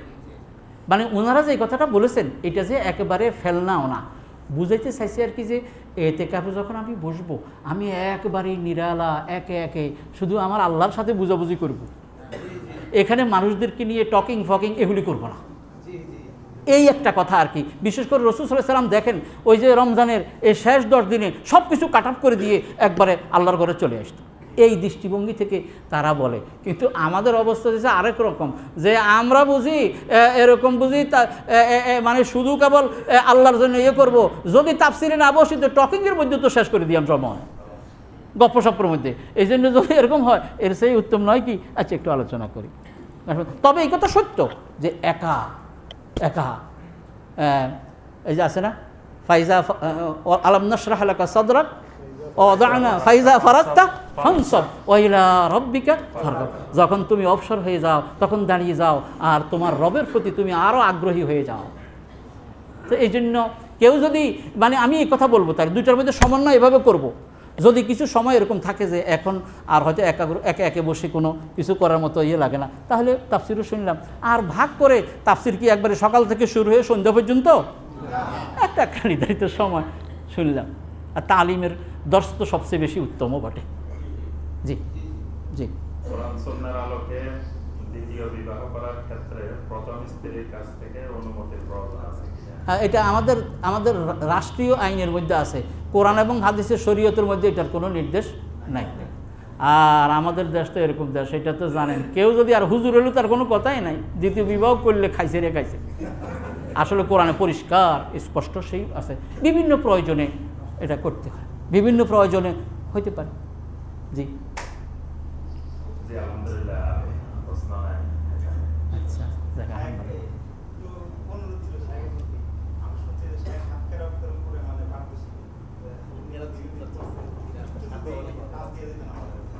তাই এইটার আগে তো অন্তত 2-4 মিনিট ভূমিকা না বললে তো আপনারা বলবেন যে আবার কি শুনাই গেল রে। অর্থাৎ ঠিক আছে, আজকে এটা শোনার পরে আপনারা কেরাত সম্পর্কে একটা কনসেপ্ট তৈরি হবে, সংক্ষিপ্ত হলো। সেটা হলো প্রথমে কোরআন এই কোরাইশদের ভাষায় নাজিল হয়েছে, আরবি ভাষা। আমাদের ভাষা কি? বাংলা ভাষা হলো চট্টগ্রামের, সিলেটের, আমাদের নোয়াখালীর, ভোলার, তারপরে সবার লাহাজা উচ্চারণ ভঙ্গি কি এক? আহসান্ত। তো আরবি ভাষারও ঠিক সেম অবস্থা। যখন দলে দলে কাতারে কাতারে মানে লোকেরা ইসলাম ধর্ম গ্রহণ করা শুরু করলো, তখন এই দেশের কথা জানেন, চিটাগাঙ্গের যেটা সেটাও, সিলেটের যেটা সেটাও, কিন্তু তাদের ওই আঞ্চলিক ভাষার যে একটা টান এটা কিন্তু রয়ে গেছে। এখন আমি যদি সিলেটটারে বলি যে না এত কথা শুনতাম না, নোয়াখালীর কথা কইতে হইব, নোয়াখালীর ভাষায় কথা বলতে হইব, তাহলে এটা কি তার জন্য কঠিন হবে কি হবে না? এই জন্য প্রিয় নবী রসুল আকরাম সাল্লাল্লাহু আলাইহি সাল্লাম সবসময় আল্লাহ পাকের কাছে বলতেন যে আল্লাহ, আমার উম্মতের মধ্যে কেউ আছে দুর্বল, কেউ আছে শায়েখ, কেউ আছে অন্য লাহজার, সবাইকে যদি কোরাইশদের ভাষা, তার মানে নোয়াখালীর ভাষা আরে সবাইকে যদি এই যে মানে কোরাইশদের ভাষায় কোরআন শরীফ পড়তে হবে, তাহলে এটা তাদের পক্ষে কী হবে না? সম্ভব হবে না। আল্লাহ আপনি একটুখানি মানে অনুমতি দেন। কানাই আস্তাজিদ হাদিসে আসছে, মানে রসুল বারবার আল্লাহর কাছে বলতে আল্লাহ একটু করে দেন। তখন জিবরাইল একদিন আসি কয় যে ঠিক আছে, আল্লাহ আপনাকে কোরআন 2 হরফে পড়ার অনুমতি দিছে, 2 হরফ আর 2 লাহজা, কয় যে না আরও চাই। তো অবশেষে আল্লাহ রাব্বুল আলামিন প্রিয় নবীকে নির্দেশ দিয়েছেন যে আল্লাহ পাক আপনার উম্মতের প্রতি রহম করে বলছে উনজিলাল কোরআন আলা সাবআতি হারুফ, এখন থেকে 7 হরফে আপনি কোরআন পড়ার অনুমতি পাচ্ছেন। হাদিসটি 22 জন সাহাবী হাদিসের রওয়ায়াত করছে। সাহাবীদের মধ্যে থেকে 22 জন সাহাবী এই হাদিসের রওয়ায়াত করছে। আর আলহামদুলিল্লাহ আল্লাহ পাকের শুকর যে বাংলাদেশে মানে থেকে এই কুল্লিয়াতুল কোরআন থেকে আমরা আল্লাহ তাআলার শুকর যে এই কেরাতে সাবা কেরাতে আশারার উপরে পুরা কোরআন পড়েছি। এবং সৌদি রেডিওতে আমি 1 বৎসর 7 কেরাতে কোরআন শরীফ পড়েছি। বাংলাদেশের মধ্যে আমি একজন ছিলাম যে 7 কেরাতে সৌদি রেডিওতে 1 বৎসর কোরআন পড়েছি। হাদিয়াও ছিল। হাদিয়া মানে কি? একটা হালকা, আরবিতে বলে হালকা, একটা প্রোগ্রাম সম্প্রচার হলে বর্তমানে প্রায় 5-7 হাজার টাকা দিত। বর্তমানের যে আর কি 250 রিয়াল দিত আর কি এই সময়। 1 বৎসর পড়ছি এবং সবচেয়ে জীবনের একটা শুকরিয়া হিসাবে বলতেছি আর কি, তখন রেডিও একটা কিনছি ছোট, নিজের কথা নিজের রেডিওতে শোনার জন্য আর কি। তো সর্বপ্রথম যেদিন আমার এখনও মনে পড়ে, যেদিন নাকি দেখতে আমার সূরাতুল ফাতিহার মধ্যেও আমার ওই কেরাতে সাবার ছিল, যখন শুনছি সেদিনের স্মৃতি আজও ভুলতে পারি, এত খুশি লেগেছে। তো এই কোরআন ইয়েতে পড়েছে। তো এখন হয়েছে কি শুনেন, এই 7 কেরাতে কোরআন পড়ার নির্দেশ এবং অনুমতি আল্লাহ দিয়েছেন। কিন্তু এমনকি প্রথম দিকে সাহাবারাও জানতো না সবাই। বুখারী শরীফের রওয়ায়াত আছে, একদিন হেশাম ইবনে হাকিম নামে এক সাহাবী, উনি ওই করতেছে, সূরাতুল ফুরকান পড়তেছে। ওমর রাদিয়াল্লাহু তাআলা আনহু শুনতেছেন, কি রে এগুলি কি পড়ে? সূরাতুল ফুরকান পড়তেছে। ওমর তো জানেন অনেক কষ্টে নিজেকে কন্ট্রোল করছে, সালাম ফিরানোর সাথে সাথে দর্শে কলাপ এভাবে বেচারা তো বেকা সেকা খেয়ে গেছে, হোয়াট ইজ দ্য ম্যাটার? তো পরে ডরাইছে, উমরের এই ইয়ে দেখে ভয় পাইছে। কয় এই কী পড়ছো তো এগুলি, কে পড়াইছে? কয় যে আকরা আনিহা রাসূলুল্লাহ সাল্লাল্লাহু আলাইহি ওয়াসাল্লাম। কয় রসুল আমার এই সূরাতুল ফুরকান এরকম পড়াইছে। কয় মিছা কথা কইছ, কারণ রসুল এই সূরা আমাকেও পড়াইছে, কিন্তু আমাকে পড়াইছে যেরকম তুই বলতেছ তোকেও পড়াইছে, তো এটা এরকম কাজ। এখন তো সে আর জবাব দিতে পারে না। কয় চল রসুলের কাছে, একেবারে গলার কলার কিন্তু ছাড়ে নাই, টেনে রসুলের কাছে নিয়ে গেছে। বুখারী শরীফের হাদিস। কয় ইয়া রাসূলুল্লাহ হাযা ইয়াকরাউ সূরাতাল ফুরকান গায়রাল কিরাআতিল্লাতী আকরাতানিহা। কয় ইয়া রাসূলুল্লাহ এটা সূরাতুল ফুরকান পড়তে আছে, আপনি আমাকে যে কেরাত পড়াইছেন এটার উল্টা। এইবারে রসুল বলে কি আরসিল হুইয়া ওমরও, হে ওমরের গলা ছাড়ি দাও। ছাড়ি দিস। ছাড়ি দেওয়ার পর সুবহানাল্লাহ, ছাড়ি দেওয়ার পরে বলে কি কয় ইকরা ইয়া হিশাম, হিশাম তুমি পড়ো তো দেখি শুনি। হিশামে পড়ছে। পড়ার পরে রসুল বলেন হা কাজা উনজিলাত, এইভাবেই কোরআন নাজিল হয়েছে। ওমর তো এবার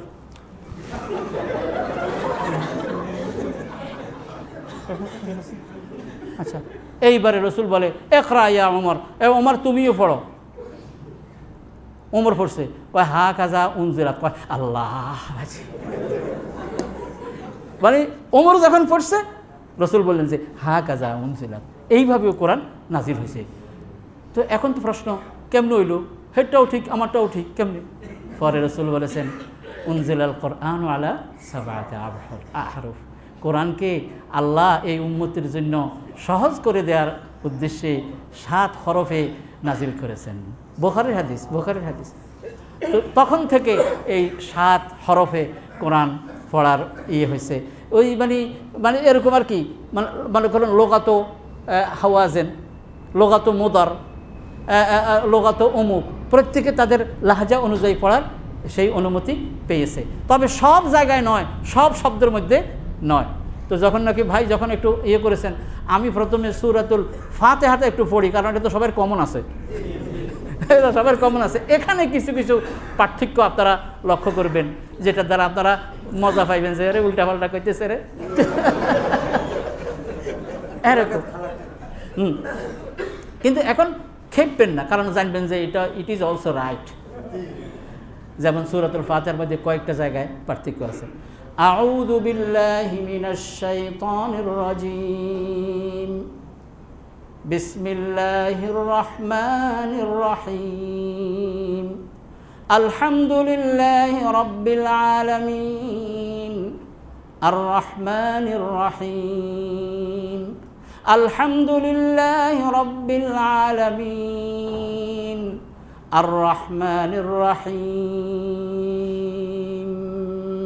মালিকি ইয়াউমিদ্দিন, মালিকি ইয়াউমিদ্দিন, ইয়্যাকা না'বুদু ওয়া ইয়্যাকা নাস্তাঈন, ইহদিনাস সিরাতাল মুস্তাকিম, ইহদিনাস সিরাতাল মুস্তাকিম, ইহদিনাস সিরাতাল মুস্তাকিম, সিরাতাল লাযীনা আন'আমতা আলাইহিম, সিরাতাল লাযীনা আন'আমতা আলাইহিম গায়রিল মাগদুবি আলাইহিম ওয়ালাদ-দাল্লিন।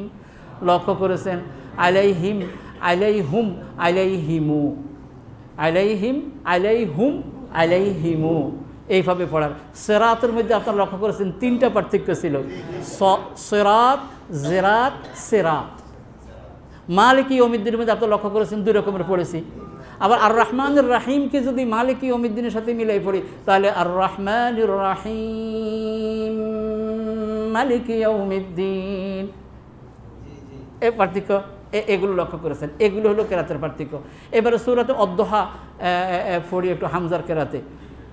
বিসমিল্লাহির রহমানির রহিম, ওয়াদ্দুহা ওয়াল লাইলি ইযা সাজা, মা ওয়াদ্দা'আকা রাব্বুকা ওয়া মা ক্বালা, ওয়ালাল আখিরাতু খায়রুল লাকা মিনাল উলা, ওয়ালাসাউফা ইউ'তিকা রাব্বুকা ফাতারদা, আলাম ইয়াজিদকা ইয়াতীমান فاوي ووجدك ضالا فهدي ووجدك عائلا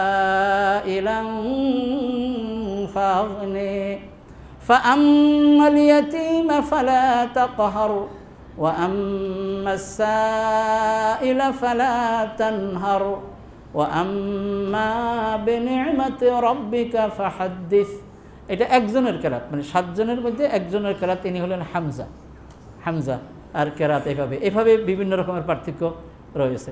যেমন একটা আয়াত পড়ে, যেমন এটা জানেন আছে যে ইন্নাল্লাযীনা কাফারু সাওয়াউন আলাইহিম, এই আয়াতের মধ্যে অনেক পার্থক্য। ইন্নাল্লাযীনা কাফারু সাওয়াউন আলাইহিম আযারতাহুম আম লাম তুযিরহুম লা ইউমিনুন। এটা হলো ওয়ারশের কেরাত। এইভাবে কেরাতের মধ্যে পার্থক্য। তো মূল ঘটনা তো এখন আজকে ক্লিয়ার হয়েছে, কাজে কেউ যদি এরকম পড়ে এটা নিয়ে আর কোনো মানে ইয়ে হবে না। তবে আবার এরকম নয় যে নিজের যেমন ইচ্ছা নামাজের মধ্যে দাঁড়াই এক রাগাতে মানে একবার মনে যেটা চায় সেটা পড়া যাবে না। কিন্তু যদি আপনি হামজার কেরাত পড়েন তো হামজা, হাফসের কেরাত পড়লে হাফস, আসেমের পড়লে আসেম, কেসাইয়ের কেরাত পড়লে কেসাই, অর্শের কেরাত পড়লে অর্শ, কালুনের কেরাত পড়লে কালুন, তার সুসির কেরাত পড়লে সুসি, দুরির কেরাত পড়লে দুরি, ওইভাবে পড়তে হয়। আল্লাহ আমাদের সকলকে তৌফিক দান করুন। আসসালামু আলাইকুম ওয়া রাহমাতুল্লাহি ওয়া বারাকাতুহু। সুন্দর, আমরা যেটা পড়তেছি এটা হলো হাফস আন আসেম। প্রত্যেক ইমাম মনে করুন 7 কেরাত যদি ধরেন তাহলে 7 জন, সেই 7 জন ইমামের আবার প্রত্যেকের 2 জন করে রাবি আছে। তো আমাদের মূল ইমাম হলো আসেম, আসেমের 2 জন রাবি, একজন শুবা আর একজন হলো হাফস। তো হাফসের কেরাত আমরা পড়ি। তার মানে কি? তার মানে বলতে পারেন 14 ভাগের 1 ভাগটা পড়ি, 14 ভাগের 1 ভাগটা পড়ি। তবে আলহামদুলিল্লাহ আমরা 14 ভাগেই জানা আছে, আলহামদুলিল্লাহ, আল্লাহ তাআলার শুকর। জি, আসসালামু আলাইকুম ওয়া রাহমাতুল্লাহি ওয়া বারাকাতুহু।